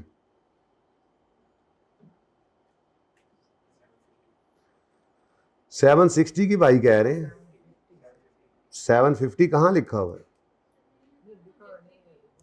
नहीं लिखा हुआ ना, कहाँ 750 वाला कौन है? ये मेरे ख्याल में तो उसको जिंदगी का पहला डिस्पोजल वाला सवाल अभी भी याद है, मुइन वाला। मुझे याद आ गया तुम्हारा 750 सुन के, वही याद आया तुम्हें? कहता 750, जो पहला डिस्पोजल का सवाल किया था ना, उसमें सेल प्रोसीड 750 थी मेरे ख्याल से। हद होगी यार, खुदा तुम्हें हिदायत दे, ठीक है, वैसे तो हिदायत याफ्ता हो माशाल्लाह आप लोग, मैं वैसे मोहब्बत में कह रहा हूँ, ये मेरी बातों को यार सीरियस ना लिया करो। अब जा रहे हो, दिल साफ करके जाना, मुझे माफ़ करके जाना है बेटा, ठहर जाना, मैं एक बार गेम ते पान दो जरा सरा सही करके जी, गोली ते तैयार करन दो। 30 ये 1 नवंबर 2000 नहीं 31 दिसंबर 2023 पर यही बुक वैल्यू है, क्योंकि एसेट ने अब आखिरी क्लास है, आज नहीं मैं कर रहा वो कि जी डेप्शन भी लिखूंगा, लैंड के आगे क्यों लिखे डेप्रिसिएशन। ठीक है बेटा जी, अभी अभी तो हमने 1 जनवरी 23 पे रीवैल्यू करके उसको 1250 पे ले गए हम, यानी ये पहले गालिबन 400 का होगा ना, गालिबन क्या 1000 का 40% लो, कितना बनता है 400, तो हम इसको उठाकर किस पे ले गए 500 पे। अब नॉर्मली ऐसा ही होता है, ये मेच्योर प्रॉपर्टीज हो तो इतने थोड़े अरसे के अंदर इनकी कोई वैल्यू बहुत ज़्यादा नहीं आगे पीछे हो जाती। आप अब नई किसी सोसाइटी का ज़हन में ना रखेगा जी महीने बाद इसकी, उसमें भी 2-2 4-4 5-5 6-6 महीने बाद को 1 लाख 2 लाख प्राइस का चेंज आता है, वही नई सोसाइटीज़ में। लेकिन जो पुरानी मेच्योर जगह हैं उन पर बहुत स्लो आपकी नॉर्मली बहुत स्लो एप्रिसिएशन होती है। फिर आप थोड़ा और इसको सादा करें, आप देहात में चले जाएं, ये लाहौर के करीब वाले देहात नहीं, यहाँ पे तो पता नहीं क्या आग लगी होती है। आप ज़रा दूर दराज इस इलाके में चले जाएं जहाँ ज़री ज़मीन होगी, तो ज़री ज़मीन के अंदर कई कई साल उसके अंदर कोई ख़ास एप्रिसिएशन नहीं आती। मतलब ये कि आपको 10 साल पहले अगर 1 एकड़ वो 15 लाख का मिला था, आज वो 18 का मिल जाएगा, कितना को फ़र्क आ गया। बढ़ती है ज़रूर वैल्यू, 20 का मिल जाएगा, लेकिन ये तो नहीं कि हर महीने उसमें लाख रुपए की एप्रिसिएशन आ रही है। हाँ कमर्शियल प्रॉपर्टी हो चलो उसके अंदर आ जाता है। अब नहीं बताया हुआ लैंड के बारे में तो नॉर्मल अजम्पशन तो यही ली जा सकती है ना कि जो 500 का था 500 का ही बिका होगा। ये है नॉर्मल अजम्पशन कि अगर वो ना बताए तो 500 रुपए की लैंड बेची है, चुप है तो फिर कितने की बेची है, 500 की ही बेची है। और आपस की बात है, गेन हमने साल के पहले 100 का उसका पहले ही रिकॉर्ड कर लिया था, तो उसको ट्रांसफर करेंगे रिटेन अर्निंग में। एनीवेज ये जो है फिर है, अब क्या कर सकते हैं। चले, अब मैं तो कहता हूं इसकी गलती भी सही कर ना ले। गलती, चलो पहले जरा मुझे बताओ ओरिजिनल एंट्री क्या होनी चाहिए, या डिस्पोजल की सिर्फ। और भाई मैं वो सारा काम करूंगा इंशाल्लाह रीवैल्यूएशन का अलग से, इसको तो फड़काओ ना, साइड पे करो, इसको तो साइड पे करो जी। होना क्या चाहिए था डिस्पोजल के दिन, कैश डेबिट और लैंड क्रेडिट। कैश डेबिट वही ना करें, नहीं करते जी। यहाँ पर मैं कर रहा हूँ वर्किंग नंबर, मैं इसके साथ यूँ लिख दूँ वर्किंग 3.1, ज़रा आपको रेफरेंस रहेगा कौन सी वाली वर्किंग की बात हो रही है। तो होना क्या चाहिए था, ओरिजिनल होना क्या चाहिए था, कैश डेबिट लैंड क्रेडिट, कितने से 500 से। ये मैंने अज्यूम किया है बेटा जी कैश 500 है, क्योंकि और क्या कर सकता हूं मैं, कह रहा है 500 रुपए की land, 40% of land was sold. भाई कितने की बेची, भाई कितने की बेची, कितने की नहीं बताया, भाई कह रहे 750, पता नहीं कहां से बताया। हम नॉर्मल अजम्पशन लेंगे, एबनॉर्मल अजम्पशन नहीं लेंगे। अजम्पशन लेने का परिचय बोला जहां समझ ना आए तो थोड़ा सोच के अजम्पशन लेनी है, अगर कहीं लेनी पड़े तो। वैसे अच्छा है, ये भी कॉन्फिडेंस ठीक है, खिंच के रखो। सादा सी बात है भाई, 500 रुपए की लैंड बिक गई है, तो नहीं बताया तो 500 की बिकी है। और एक निशानी भी नजर आ रही है कि अभी अभी 1 जनवरी पे आपने उठाकर उसको रीवैल्यू किया है, तो वो अपनी रीवैल्यूड अमाउंट पे फेयर वैल्यू पे तकरीबन पड़ी है। ठीक है, खैर, तो कैश डेबिट लैंड क्रेडिट, और साथ ही दूसरी एंट्री 100 रुपए की क्या एंट्री होगी, 100 रुपए की रीवैल्यूएशन सरप्लस डेबिट। ये है वो प्रॉफिट जो आपको नजर आ रहा है, यानी असल में शायद 400 वाली बिल्डिंग 500 की बिकी होगी। अब 100 का गेन बुक करना चाहिए था, लेकिन चूंकि हम पहले ही साल के पहले दिन सरप्लस में उसको रिकॉर्ड कर चुके हैं, तो फिर वहीं से निकाल के उसको रियलाइज समझ कर रिटेन अर्निंग में फेंक देते होते थे, तो ये 100 की एंट्री हो जाए। अब ये तो होना चाहिए था, ये तो होना चाहिए था।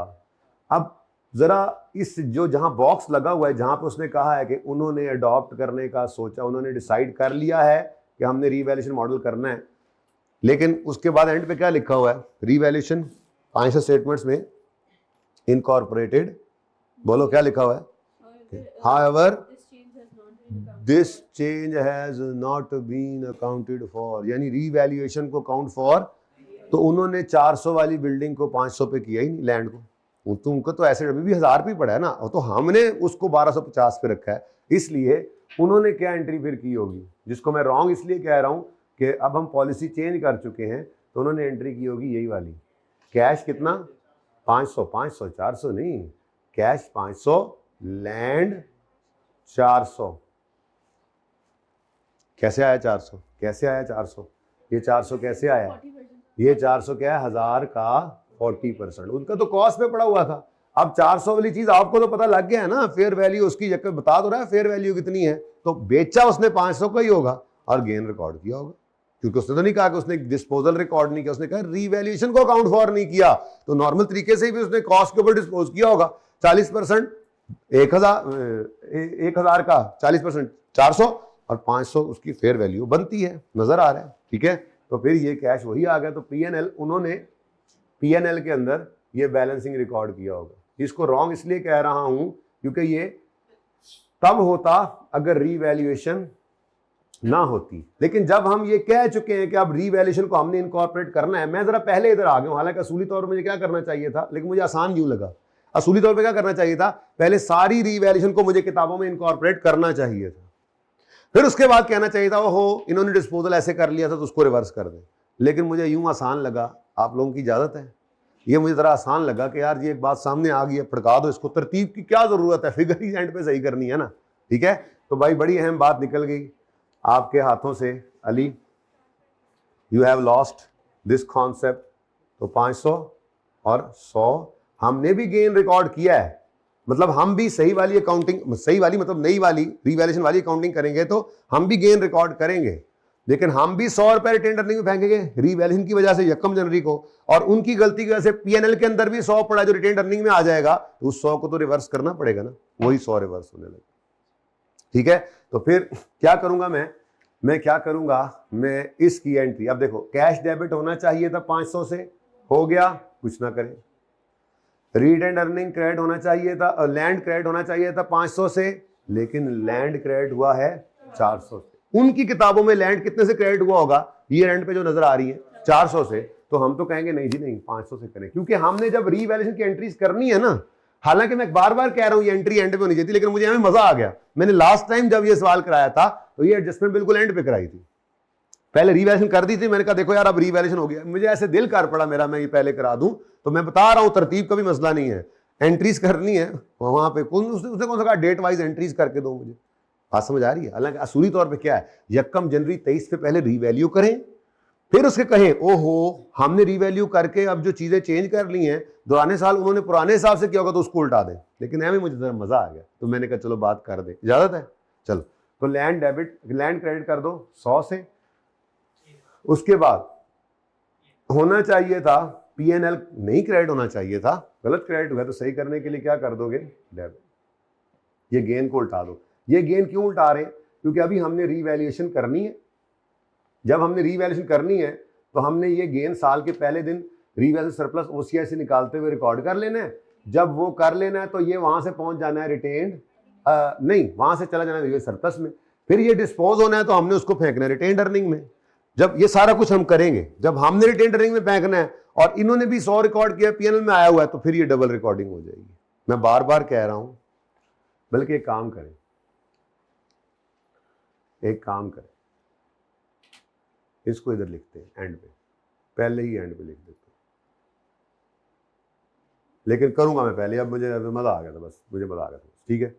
ये 2 एंट्रीज, पहली एंट्री जी, पीएनएल डेबिट करो, गेन को उल्टाओ कितने से, 100 से, और लैंड को क्रेडिट करो कितने से, 100 से।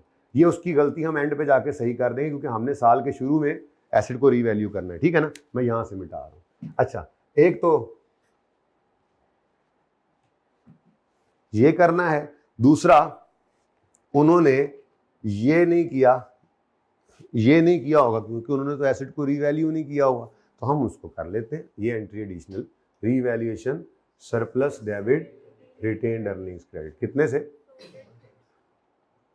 अब आप कहोगे ये वाली एंट्री जो है ना जी, ये मुझे जरा यहां पे करके दिखाएं तो मुनासिब है, तो वो इंशाल्लाह मैं चेंज कर लूंगा, पहले तरतीब पूरी कर लें तो ठीक है, सही है।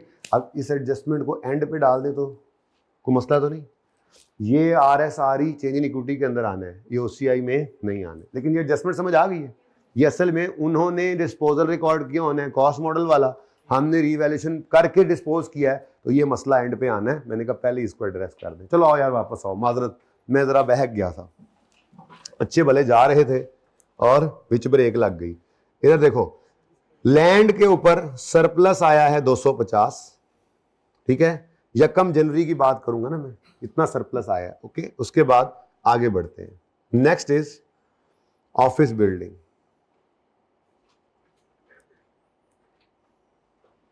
ऑफिस बिल्डिंग ने डेप्रीशिएट भी होना होगा, थोड़ी वर्किंग ज्यादा हो जाएगी। वर्किंग 4 डेट, जल्दी से कर लो अब, ये बस कहानी अब खत्म होगी। जो मुश्किल बात थी ना वो एंड पे आनी थी, आपको समझ नहीं आनी थी, मैंने वो पहले ही कर दी। एंड पे जाके बस फिर इसके ऊपर स्टैंप करेंगे। Office building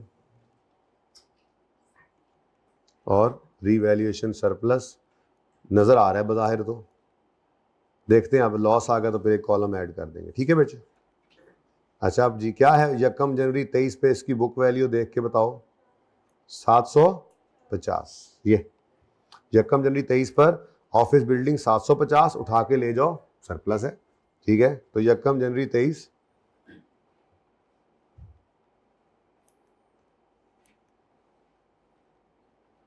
book value 750। थोड़ा सी लेट हुए बेटा आप, बाढ़ वाला सवाल हो गया। कितनी रिकॉर्डिंग हो गई भाई? हाँ 1 घंटा 5 मिनट रिकॉर्डिंग हुई, बीच में 10 मिनट मैंने पॉज करके फॉर्मेट भी नोट किया था। 750 ये यकम जनवरी 23 पर रीवैल्यू करके ले गए हैं 1200 पे। अच्छा 50 दूजा सी, तो रीवैल्यूड अमाउंट आ गई ऑफिस बिल्डिंग की 1200। तो 750 से उठाकर अगर 1200 पे लाएंगे तो 450 का सरप्लस आ जाएगा, ठीक है जी। रीवैल्यूएशन सरप्लस बैलेंस, तो एक और सरप्लस आ गए, 2 सरप्लस हो गए। यानी इन दोनों की एंट्री क्या होनी है? Revaluation surplus credit in OCI, PPE debit अगर इकट्ठा करेंगे, PPE डेबिट रीवैल्यूएशन सरप्लस इन OCI। लेकिन मुसीबत क्या है, ये बिल्डिंग है पर इनमें कोई मसला नहीं है। लैंड को उसने बेचा था, बिल्डिंग सुकून से चलनी है, बिल्डिंग सुकून से चलनी है। इधर मेरी तरफ तवज्जो रखो मेरे चांद, ठीक है। अच्छा जी, तो 1200 वाली है लाइफ वाली, 9 साल लाइफ वाली, 1200 को 9 साल पे डेप्रीशिएट करेंगे हम, ठीक है। तो डेप्रीसिएशन करनी है अब रीवैल्यूड अमाउंट की, डिवाइडेड बाय कितने साल? 9, और साथ ही 450 डिवाइडेड बाय 9, नशर भी साथ ही कर दिया। और रिजाइजल वैल्यू वगैरह तो नहीं थी ना। अब 31 दिसंबर 23 लिख लो, क्योंकि आपने अगर 31 दिसंबर 23 पहले लिख लिया होता तो आपसे कोई बैद नहीं है, आप डिवाइड बाय 8 कर देते। आप कहते हो तो यकम जनवरी 9 की यूजफुल लाइफ है ना, इसीलिए मैं आपको डेट लिखने नहीं दिया करता था। बताओ जी answer. 130 depreciation expense debit, accumulation credit. तो ये डेप्रीसिएशन की भी एंट्री करूंगा मैं, ठीक है। और साथ ही 50 रुपए की ट्रांसफर की एंट्री भी बन रही है। अब ये 3 जगह से चीज़ें निकलनी है, तो इसलिए टोटल करके एक वर्किंग बना लेंगे और उसकी एंट्री पास कर देंगे इकट्ठी, ताकि जान छूटे हमारी, है जी। लो जी, बुक वैल्यू बाकी अलग अलग भी कर सकते हैं, कोई मसला नहीं है। जिन बच्चों ने पर्चे में अलग अलग चलाया होगा हर एसेट को, खैर है, बस ज़रा फिगर्स बढ़ गई होंगी उस पर, प्रॉफिट के अंदर, प्रॉफिट स्टेटमेंट के अंदर, प्रॉफिट की एडजस्टमेंट में, OCI के अंदर 2-2 3-3 चीज़ें आ रही हैं। सो व्हाट, नंबर मिलेंगे आप, ऐसा नहीं है जी। वैसे मुझे ज़रूरत नहीं है इसकी, मुझे इसकी ज़रूरत है चेक करने के लिए, बाद में एंड पे जाकर देख लेंगे। मतलब मैं कह रहा हूँ क्या ज़रूरत है, मैंने कोई बैलेंस शीट बनानी है, मैंने कोई MCQ का आंसर करना है जिसमें मुझे वो कह रहा है कि ऑफिस बिल्डिंग की 31 दिसंबर पर कितनी नज़र आएगी, तो कोई ज़रूरत नहीं है। बस 400 पे हमने इस वर्किंग को रोक दिया, ठीक हो गया जी। ओके चलो, अच्छा जी, नेक्स्ट भी इसी तरह से है बिल्कुल आसान चीजें, बिल्कुल आसान चीजें। वर्किंग नंबर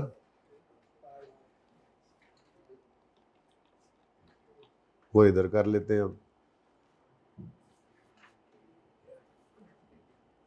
क्या भाई, फैक्ट्री बिल्डिंग आ गई, उस पे लॉस आ गया। ओ नो,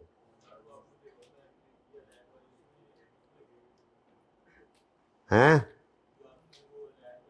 मैंने अभी नहीं की, मैंने अभी नहीं की। और बताओ, मैं दोबारा करूंगा वो आपके लिए, ठीक है?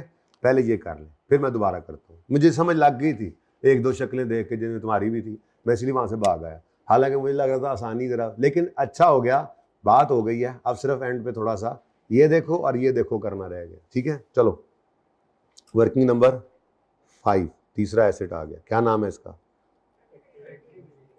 तो डिस्क्रिप्शन और फैक्ट्री बिल्डिंग और रीवैल्यूएशन सरप्लस। इसमें लॉस नजर आ रहा है वैसे मुझे, P&L की लिख लेते हैं, ना आया तो ना सही। वैसे नजर आ रहा है, पहली रीवैल्यूएशन है और नजर आ रहा है बुक वैल्यू से नीचे, मैंने तो इसलिए लॉस लिखी।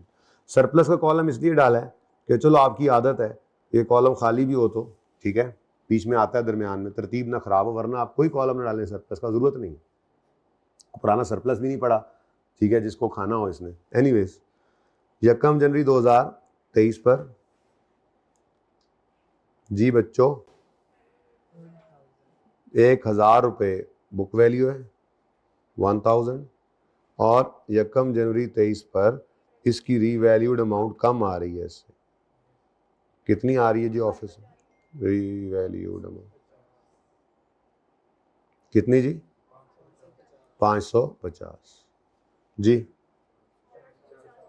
450 का माशाल्लाह लॉस आ गया। अब ये लॉस सीधा P&L में चला गया। अब इस लॉस की एंट्री होती है P&L डेबिट और एसेट क्रेडिट, ठीक है? सही है, लेकिन इकट्ठा करेंगे सब कुछ इंशाल्लाह, आप देखेंगे। ना इकट्ठा करने वाले ये तीनों एसेट की एंट्रीज अलग अलग करेंगे, कोई मसला नहीं है, कोई मसला नहीं। मैं जगह तंग है इसलिए मैं ऐसे कर लूंगा। अच्छा, अब डेप्रीसिएशन करनी है तो अशर नशर करो। 550 रिमेनिंग लाइफ सवाल कह रहा है कितनी है? 5। शायद पुरानी हुई थी बिल्डिंग इसीलिए। रिमेनिंग यूजफुल लाइफ 5 अशर किया, साथ ही नशर कर दिया 450/5 जी। फरमाइएगा 61 110 90 सही है? कंफ्यूज करके रखो मुझे। हाँ, पर प्लस करता हूँ, जब मुझे इतना कंफ्यूज करोगे तो ऐसे ही करूंगा ना मैं।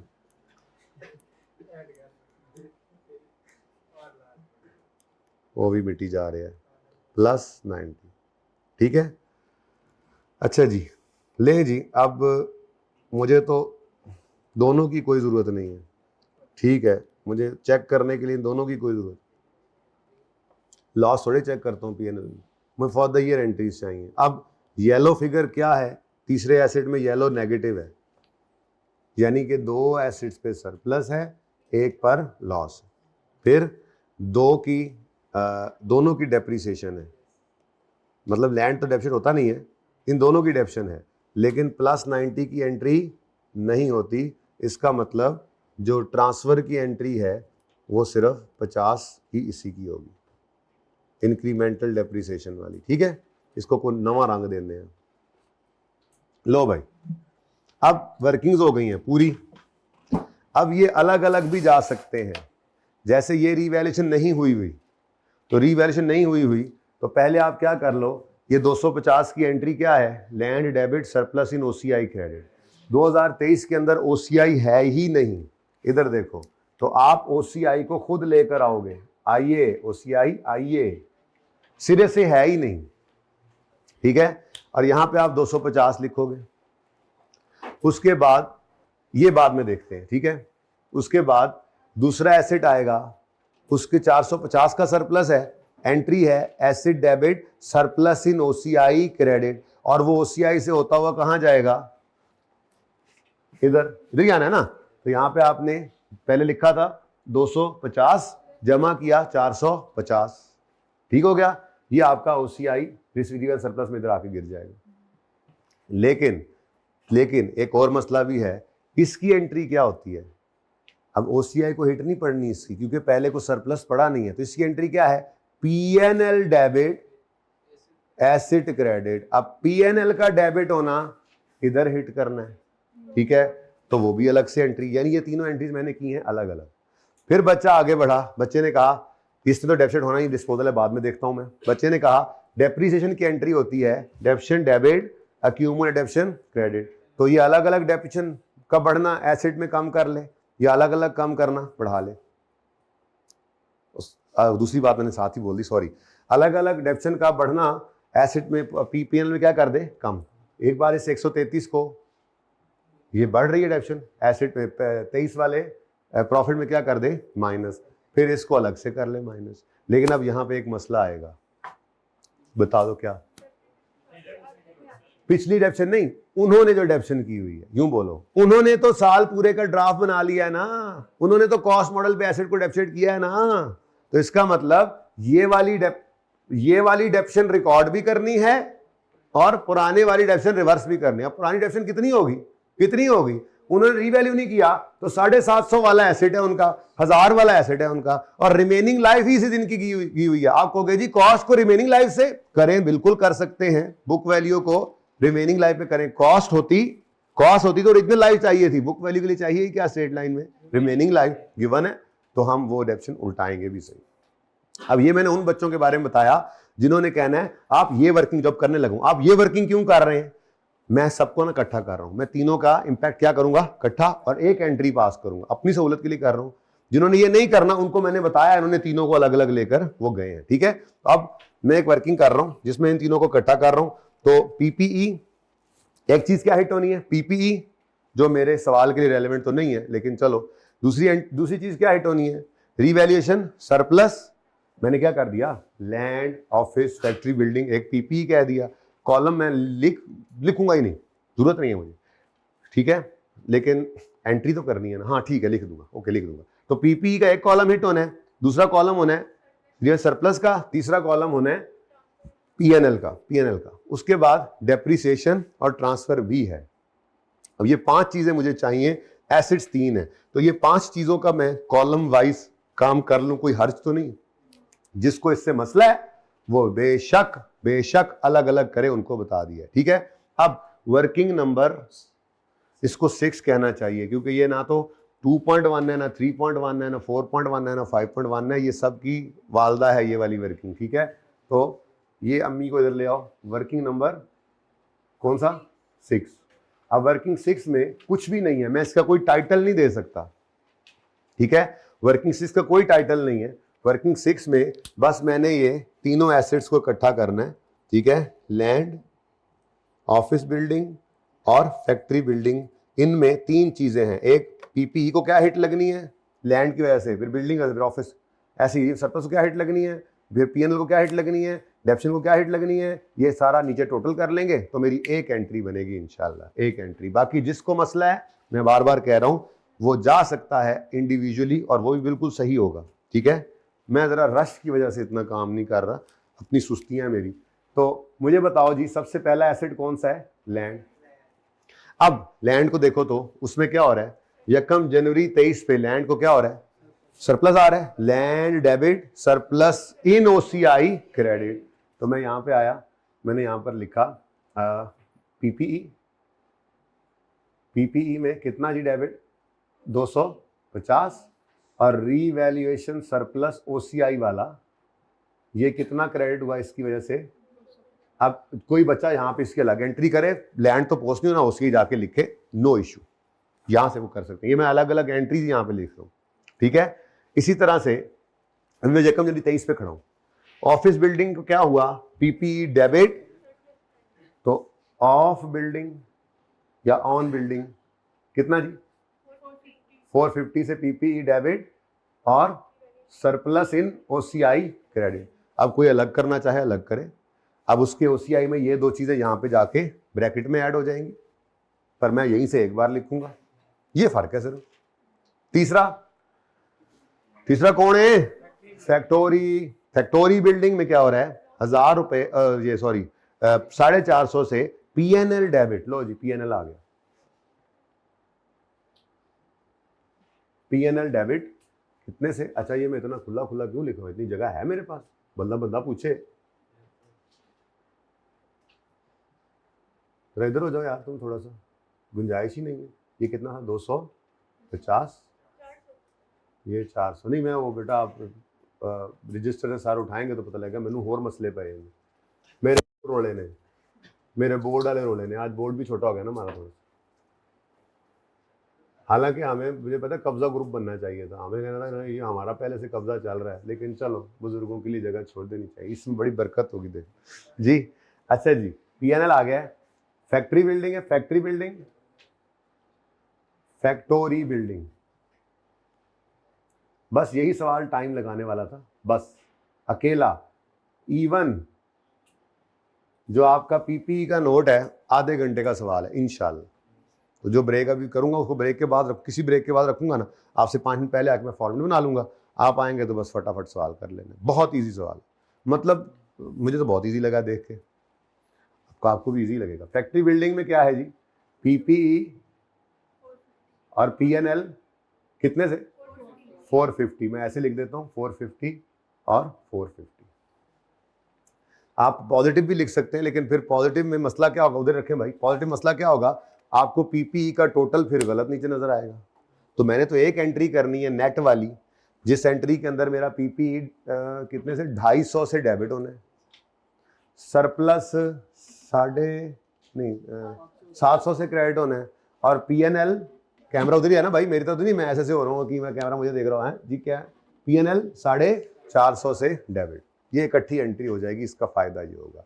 लेकिन एक काम और भी कर लो, वो काम क्या है, डेप्रीसिएशन को भी मैं तो कहता हूं इकट्ठा कर दो, ये भी एक एंट्री हो, फिर इसकी एंट्री होगी एक ही, दो बार एंट्री नहीं करनी पड़ेगी, दो बार एंट्री करो, एक बार कर दो, डेप्शन एक्सपेंस डेबिट 133, डेप्शन एक्सपेंस डेबिट 110, इसकी वजह दोनों को ऐड करके एक बार एंट्री करो, को मसला, तो डेप्रीसिएशन भी ले लो,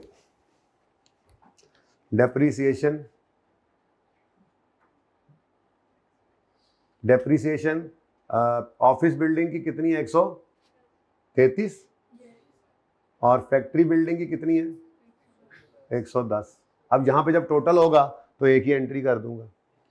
ऐसे ही ट्रांसफर है, ट्रांसफर ऑफ इंक्रीमेंटल डेप्रीसिएशन, ये मैं ट्रांसफर लिख रहा हूं, ट्रांसफर, आपको पता है ट्रांसफर क्या है, चलो लिख देता हूं, इंक्रीमेंटल डेप्रीसिएशन, ठीक है, इसका ट्रांसफर है। अब ये कितने हैं, 2 हैं 3 है, इकट्ठे कर दो, 2 है 3 है, इकट्ठे कर दो, एक ही है, तो ट्रांसफर की एंट्री क्या होगी, revaluation surplus debit retained earnings, ये किस एसेट पे आ रहा है, ऑफिस बिल्डिंग पे, ठीक है जी, तो 50 की फिगर आ गई, तो ये माइनस मैंने लिखे हैं, ऐसे ही लिख दिए, इसको जो भी करना है कर लो, इंक्रीमेंट ऑप्शन को आप जो भी करना है, 50 पॉजिटिव लिखो नेगेटिव लिखो, फर्क नहीं पड़ता, और इसके अलावा कुछ भी नहीं है, कुछ भी नहीं है, ये मैं डिस्पोजल के अलावा की बात कर रहा हूँ, ठीक है, ठीक है, तो अगर हम बात करें यहाँ पे खड़े होकर डेप्शन के अलावा की बात, तो वो एंट्री ये पड़ी है, वो एंट्री किधर है, ये पहले मैं आगे नहीं करता, ये 250, ये 700, ये साढ़े, लो जी, 1 जनवरी 2023 पर ये डबल एंट्री इकट्ठी पोस्ट कर सकता हूं मैं, मत पढ़ना इस परेशानी में, अगर नहीं समझ आ रही है बात, पर्चे में कैसे होगा, पर्चे में अलग अलग कर सकते थे, पर्चे में चलते जाना है बस, रुकना नहीं है, तो तीनों अलग अलग भी हो जाने में, ठीक है, मैंने जरा जगह की बचत की, तो ये एंट्री कराओ, पीपीई डेबिट 250 से, फिर रीवैल्यूएशन सरप्लस इन ओसीआई क्रेडिट, ओसीआई है नहीं अभी वजूद में आना है, जो कितने से क्रेडिट 700 से, और पीएनएल डेबिट लॉस आ गया जी, कितने से 450, ये रीवैल्यूएशन हमने कर दी, ठीक है, ये रीवैल्यूएशन कर दी, सही है, अब बीच में डिस्पोजल करा दो, ये एंट्री कर दो,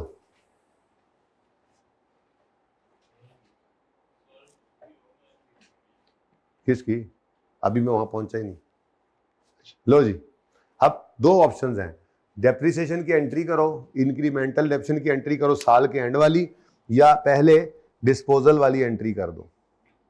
दो ऑप्शंस हैं। पहला ऑप्शन क्या है, सुनो, पहला ऑप्शन क्या है, ये वाली एंट्री पोस्ट कर लो, ठीक है, फिर उस वाली एंट्री को पोस्ट करके फिर सही करो। उससे बेहतर क्या है, इन दोनों का कंबाइंड इंपैक्ट, ओरिजिनल और रॉन्ग का कंबाइंड इंपैक्ट डाल दो, यहाँ पे रेक्टिफिकेशन वाली एंट्री कर दो, ठीक है। तो इसलिए मैं कहता हूँ ये रेंड आने दो, ठीक है। पहले क्या कर लें, अपनी डेप्रिसिएशन चार्ज कर लें। करो जी, अपनी डेप्रिसिएशन चार्ज करो। लो जी, अगली कहानी अब शुरू हो गई रीवैल्यूएशन के बाद वाली। तो पहले 243, अब जिसने अलग अलग एंट्री की होगी उसकी 2 एंट्रीज आ जाएंगी। वो एंट्रीज तो करनी नहीं होती, वैसे तो वहां पे पोस्ट करना है 243। लो, तो 243 की एंट्री क्या है, depreciation expense debit, accumulated depreciation credit, ठीक है जी। और उसके बाद इस 50 की एंट्री क्या होगी, ये ट्रांसफर है, रीवैल्यूएशन सरप्लस इन ओसीआई, ना ना ना ना, वो ये वाली एंट्री होगी, ठीक है। तो revaluation surplus debit, retained earnings credit, कितने से, मैं इसको घसीट रहा हूं आगे, लेके जा रहा हूं आगे, देखते हैं इसको, बाद में देखेंगे, ठीक है। उसके बाद भाई ये बार्ड लिमिट वाला सवाल तो आप लोगों ने कर लिया होगा अपनी क्लास में, तो सुकून मारो, हम तो आखिरी क्लास में करते होते हैं ऐसे सवाल मजे मजे के। जी समझ आ रहा है, ज्यादा समझ आता है आखिरी क्लास में। अच्छा जी, अब इसके बाद एक मसला हो गया। वो मसला क्या है, सोच के बताओ भाई। अभी इशारा ना करो, सवाल पूरा करके अब इशारा करना है जी। नहीं, डेप्रिसिएशन को, अभी डिस्पोजल को छोड़ो। हाँ, हमने डेप्रिसिएशन कितनी रिकॉर्ड की है, उसने ये वाला तो किया ही नहीं ना, तो हम कर लेंगे। हमने डेप्रिसिएशन कितनी रिकॉर्ड की है, 243। हालांकि उसकी डेप्रिसिएशन पहले से भी चार्ज थी, पता नहीं कितनी, अब वो निकाल लेते हैं, ठीक है।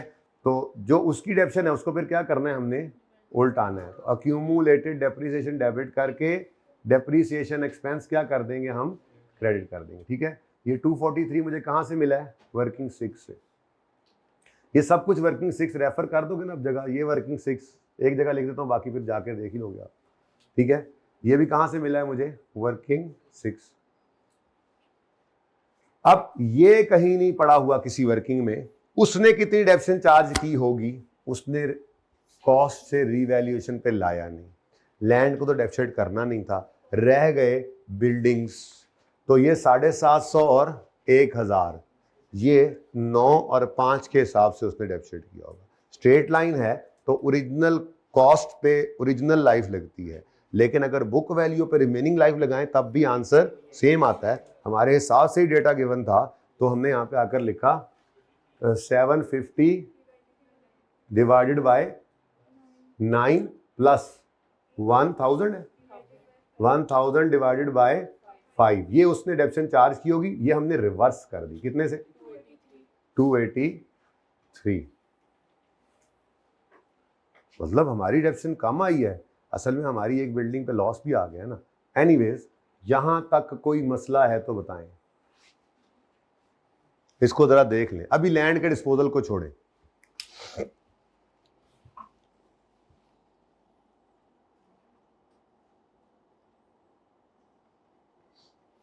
जी अभी ये वाला काम सारा मैं कर रहा हूं, ठीक है। कहां से, यहां से यहां तक। फिर लैंड को देख लेते हैं। अहमद को ना लैंड परेशान कर रहा था, बाद में देखेंगे उसको, ठीक है, ओके। हाँ, थोड़ा सा गड़बड़ होने लगी थी, फिर देखेंगे हम। सिर्फ एक एडजस्टमेंट रहेगी, तो एक एंट्री रह गई, फिर टेंशन भी खत्म हो जाएगी। शुरू करो जी। पीपी बैलेंस शीट आइटम, मैं इक्विटी, मे भी बैलेंस शीट आइटम है लेकिन मैं इक्विटी बना रहा हूं, एसेट है। पीएनएल डेबिट, पीएनएल डेबिट मतलब प्रॉफिट कम हुआ, कितने से, 4। ऐसे जगह बस मेरी मुक जानी, हो रोला को नहीं, आज क्लास साढ़े कुल खो ही गई है। नेक्स्ट, आगे बढ़ो। सरप्लस इन ओसीआई क्रेडिट, 2023 के अंदर तो ओसीआई था ही नहीं, अभी अभी वजूद में आया है, अभी अभी मार्जे वजूद में आया है। कितना, वर्किंग नंबर 6 कह दो या ये वर्किंग नंबर 1 भी कह सकते हो, एंट्री तो वहां पे की हुई है ना, वर्किंग 6 कह दो या वर्किंग 1, मैं तो कहूंगा एंट्रीज देख के ला रहा हूं। बोलो जी 700, ये मैंने ब्लू से लिखा, ठीक है। Asset PPE debit, balance sheet के अंदर एसेट्स में जाना था। पीएनएल क्रेडिट डेबिट वो हमने हिट कर दिया, और ओसीआई क्रेडिट वो सामने आ गया। कोई मसला? या जिसने अलग अलग किया होना है दो एसेट्स को, उसके वहां पर 700 ब्रैकेट के अंदर इकट्ठा हो गया होना है, कोई मसला नहीं। Got it? Next, depreciation debit, accumulation, वैसे ना वैसे इसको आप नेट भी कर सकते थे, लेकिन मैं नहीं चाह रहा, मैं चाह रहा हूं अलग अलग ही चलाएं। हालांकि मेरी जगह वहां पे खत्म होती मुझे नजर आ रही है, कुछ ना कुछ तो मैं करूंगा, इस बोनस को उड़ा के नीचे ले आऊंगा, वहां जगह बना लूंगा, अल्लाह करेगा वैसे पूरा हो जाएगा। बहरहाल फिलहाल 2 एक्सपेंस बढ़ा तो प्रॉफिट कम 243, फिर एक्सपेंस कम हुआ तो प्रॉफिट, तरतीब से चलते हैं, ये हो गया। फिर surplus debit retained earnings credit, नहीं था पहले, ब्लू से कर रहा हूं, अब आया है। ये ओसीआई को भी ब्लू लिखना चाहिए था ही नहीं, अब आया है ओसीआई 23 का, अभी अभी आया। ट्रांसफर ऑफ इंक्रीमेंटल, कोई तरतीब की जरूरत नहीं है, कितना जी कितना 50। Surplus debit retained earnings credit, ठीक है 50 रुपए से। अच्छा, उसके बाद आखिर में क्या किया आपने, उनकी वाली डेप्रिसिएशन को उल्टाना है, उनकी वाली डेप्शन को उल्टाना है, तो डेप्शन क्रेडिट, तो प्रॉफिट बढ़ गया 283 से। बस जगह का रोड़ा पै गया जो मैनू, कोई नहीं ऊपर मैं एडजस्ट कर दूंगा, बस मुझे गुजारा कर लेना मेरे साथ, यहां तक कोई मसला? Done, everything done. देखो ना, एक्यूमुलेशन एसेट में जाना है, ये दोनों नजर आ रहे हैं, फिर ये भी कहां जाना है, एसेट में जाना है। तो मैंने अपने इंपैक्ट्स ले लिए, कोई मसला है तो बताओ, कोई मसला है तो बताओ। अब अगली बात, एक लैंड है जिसका डिस्पोजल रह गया, लैंड का डिस्पोजल उन्होंने इस पे रिकॉर्ड किया होगा, क्यों अहमद भाई, क्यों आप यहां पे फंसे हुए हैं? वो कह रहा है 1 नवंबर को लैंड डिस्पोज हुआ है। अब उन्होंने क्या 1 नवंबर पे रीवैल्यू किया हुआ था? उनके पास एसेट फिर बुक वैल्यू पे नजर आ रहा है, 1000 रुपए का 40% कितना बनता है? लैंड की बुक वैल्यू उसकी कॉस्ट होती है नॉर्मली, ठीक है, कितना 400 पर उनके पास लैंड पड़ा था, उन्होंने 400 से क्रेडिट कर दिया। कितने पैसे आए होंगे उनको?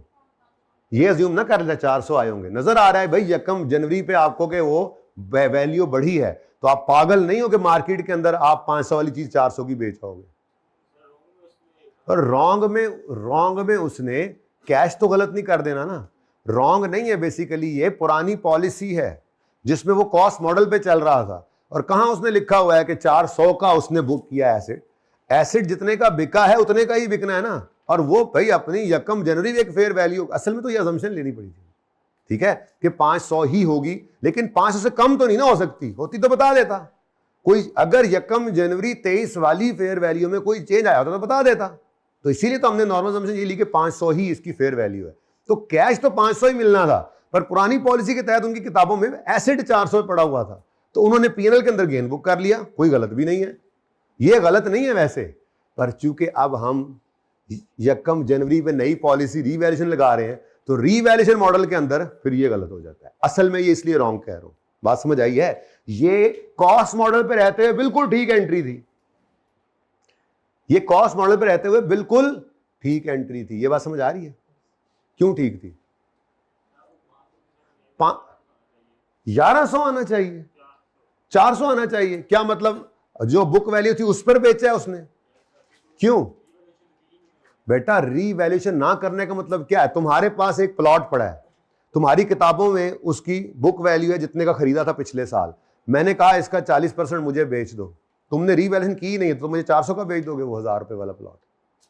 जब बाहर जाके मार्केट से वैल्यू लोगे और मुझसे कैश 500 ही लोगे, अगर 500 का हुआ, बात समझो, कैश की बात हो रही है, किताबों में 1000 ही पड़ा था। अब समझ आई है? अपने प्लाट पे आई है तो सब समझ आई है, देख लो, कब जब खुद पे आती है ना तब इंसान को समझ आती है। हजरत के मौकल समझाने आए नहीं तो आपको अब भी समझ आ गई है, ठीक है। चले, कॉस्ट मॉडल में ये बिल्कुल सही एंट्री थी, लेकिन रीवैल्यूएशन मॉडल में तो ये होना चाहिए था, क्योंकि यकम जनवरी 23 पर ये लैंड तो हमने 1000 से उठा के 1250 कर दिया था। अब इस दिन हमारी नई अकाउंटिंग में ये कितने पे पड़ा है? 500 पे। इसमें इसका 500, तो 500 हमने बेच दिया। ठीक है, तो हमारी एंट्री तो बनती थी फिर यही वाली, कैश डेबिट, लैंड क्रेडिट और साथ ही इसका सरप्लस। बस फर्क ये है कि हम पहले दिन सारा सरप्लस रिकॉर्ड कर चुके थे, अनरियलाइज किया कि हमने उसमें से 100 को रियलाइज करना है। ये नई पॉलिसी के तहत अकाउंटिंग है, और पुरानी पॉलिसी के तहत उनकी ठीक अकाउंटिंग थी। वो क्या थी? उन्होंने 400 से क्रेडिट करके 500 वाली चीज को 100 का गेन बुक करना था। लेकिन अगर हम इसको ना छेड़े तो होगा क्या? हमने यकम जनवरी पे जब रीवैल्यू करके हमने इसको रिकॉर्ड किया, तो हम ये वाली एंट्री अभी करेंगे। ये 500 का डिस्पोजल होगा और ये 100 रुपए का सरप्लस मैं अभी करता हूं, रियलाइज फेंकता हूं उधर। तो ये 100 रुपया मैं भी रिटेन अर्निंग में फेंक दूंगा, और पीएनएल में उन्होंने भी 100 रिकॉर्ड किया हुआ है। तो अब अगर तो मैं इस पॉलिसी पे आ गया हूं तो मुझे वो वाला 100 रिवर्स कर देना चाहिए। इतनी सी बात, ठीक है। अब ओरिजिनल रॉन्ग को देखो जरा, दिखाओ भाई इनको, फिर मैं रेक्टिफाइंग एंट्री पास करूं। पहले ओरिजिनल रॉन्ग को देखें।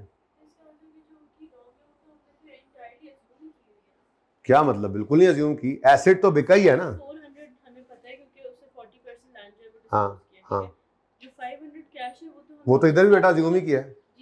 तो करना भी अज्यूम ही है, नॉर्मल है ही यही कि अगर यकम जनवरी पे एक चीज 500 की हो गई है तो 8-9 महीने बाद वो 500 की ही अगर नहीं बता रहा। ठीक है, ओरिजिनल रॉन्ग देखें, मेरे पीछे ना है भाई। ओरिजिनल रॉन्ग देखें, ओरिजिनल रॉन्ग देखें। ओरिजिनल रॉन्ग का मतलब क्या है? ओरिजिनल के साथ ब्रैकेट में लिखें न्यू पॉलिसी, और रॉन्ग के साथ, ओरिजिनल के साथ लिखें करेक्ट अंडर न्यू पॉलिसी, और रॉन्ग के साथ लिखें करेक्ट अंडर ओल्ड पॉलिसी, ताकि समझ आए सही से।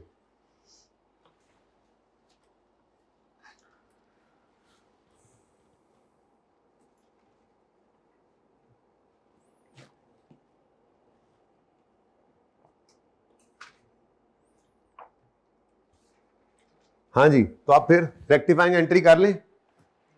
देखो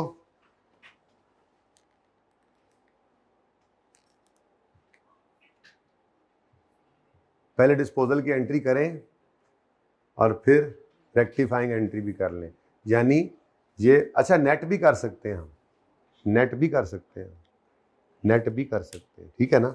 नेट ही एंट्री कर लेते हैं, वरना ये भी हो सकता था आप ये पूरी एंट्री कर दें और उसको उल्टा दें। लेकिन मैं क्या कह रहा हूँ, कैश डेबिट होना था, हो गया, कुछ ना करें। ठीक है, ठीक है। यहाँ पे मैं करता हूँ रेक्टिफाइंग एंट्री। ये ओरिजिनल रॉन्ग के आगे ये रेक्टिफाइंग एंट्री हो रही है, देखना। कैश डेबिट होना था, नहीं हुआ, नहीं हो गया, कुछ ना करें। लैंड क्रेडिट होना था 500 से, हुआ है 400 से, तो ये वाली एंट्री मैं दोबारा कर रहा हूँ, इधर दोबारा कर रहा हूँ, जगह बन गई है ऊपर। तो लैंड क्रेडिट कर लो 100 से, ठीक हो गया, डन हो गया। ठीक है, ये क्या है? पीएनएल। तुम कहां से क्रेडिट हो गए? तुम तो डेबिट हो जाओ। तो पीएनएल में आपने गेन को उल्टा दिया। क्यों उल्टाया है? क्यों उल्टाया है?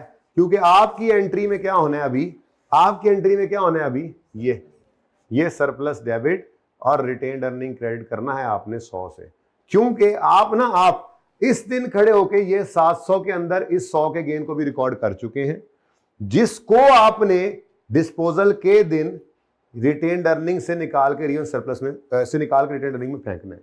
तो ये आपका गेन रियलाइज हो गया, पर जो उन्होंने रियलाइज कर रखा है पीएनएल में, फिर वो रिवर्स करना पड़ेगा, क्योंकि पॉलिसी नई पे आ गए हैं। तो अब वो वाला ट्रीटमेंट तो सही नहीं है ना, इसलिए ये नीचे वाली डबल एंट्री होगी। वो मैंने जरा जगह, मुझे लगा था कि शायद बड़ा रश पे आ जाना है, लेकिन काम छेती हो गया। ये लो, ठीक है ना, ये वही एंट्री दोबारा लिखी है मैंने। उस वक्त लिख रहा था तो मैंने कहा भाई शक्लें जरा बदल रही हैं, तो क्यों ना थोड़ा वेट किया जाए। तो वेट हो गया, और ये भी पता लग गया कि एंड पे ले दे के सिर्फ ये एक ही एडजस्टमेंट है, इसका 1 नंबर कट जाएगा, 2 कट जाएंगे। चलो अब ये रह गई है जी। तो गेन पीएनएल में क्या कर दो, डेबिट, मतलब कम। गेन कम होगा तो प्रॉफिट भी, या अल्लाह खैर, एक 100 ही तो रह गया, ना गड्डी ना टायर, आ ही गया। ये गुजारा हो रहा है, थोड़ा सा आगे निकल गया है। चलो उसके बाद ये एंट्री कर दो, रिवैल्यूएशन सरप्लस डेबिट कितने, 100 रुपए से, और रिटेन्ड अर्निंग्स क्रेडिट। ये अब समझ आइए, अगर ये 100 ऊपर से माइनस ना करे ना, ये भी हमने करना है रिवैल्यूएशन मॉडल के तहत, तो ये 100 भी रिटेन्ड अर्निंग में आ जाना है, और वो प्रॉफिट से होता हुआ रिटेन अर्निंग में आ जाना है।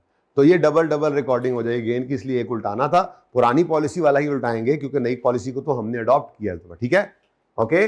और इसके साथ क्या लिखेंगे, ये ट्रांसफर ही है, लेकिन ये ट्रांसफर इंक्रीमेंटल की नहीं है, ये ट्रांसफर है ऑन डिस्पोजल ऑफ लैंड।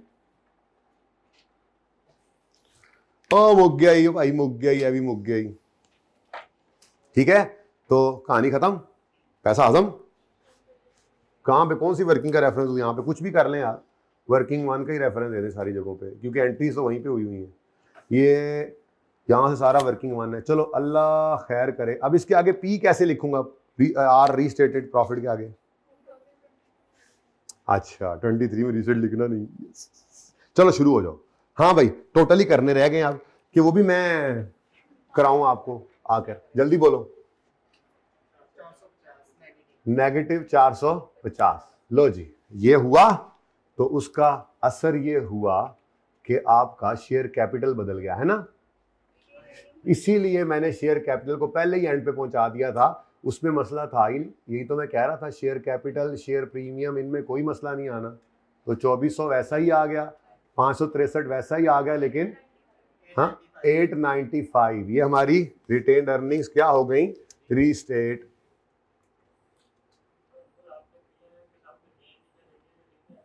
तो गेन डेबिट हो रहा है ना भाई, उलट रहा है, इधर गेन ही लिखा है ना। उसने गेन रिकॉर्ड किया हुआ था, हमने गेन रिवर्स किया है, उस वाला क्रेडिट और डेबिट है। तो गेन रिवर्स करना है, प्रॉफिट को कम करना है, तो प्रॉफिट में से माइनस ही करना है। और अहमद दे चारों टायर उत्ते सन, नहीं दो उत्ते हुए सन, नाल ही थले आ गए, रिलैक्स होगी शक्ल। Ahmed is my litmus paper, you know, इसको मसला नहीं होना चाहिए। अच्छा जी, अहमद बहुत बहुत एहसान है अहमद के हम सब पे, मेरे पे भी, आप पे भी। दुआ किया करें इसके लिए, क्योंकि बहुत बच्चों को इसकी बरकत से समझ आया, बार बार पूछने से। ये नेकी होती है किसी की भी, हर किसी में हिम्मत नहीं होती। ले जी नेक्स्ट, ये तो जीरो लिखवाओ, ये जीरो रीस्टेट नहीं हुआ। अच्छा लो जी, प्रॉफिट ये भी रीस्टेटेड है जी, बिल्कुल रीस्टेट। लाल लाल पूरा रीस्टेट लिखना है आपने, रीस्टेटेड। हाँ जी बिल्कुल लाल, इस सवाल तो बाद है ना जी।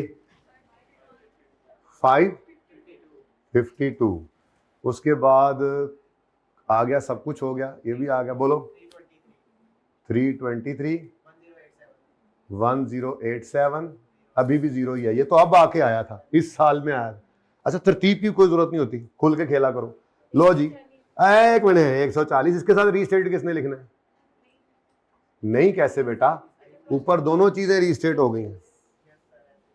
ठीक है, ये 22 पिछले साल उसको भेजा हुआ था ना रीस्टेटेड। लो जी अब यहां पे ये रीस्टेट होगा, शुक्र है जिन्ना अगे आ गया सी, रीस्टेट भी विच आ जाना सी थे जी। उसके बाद सब टोटल्स हो गए हैं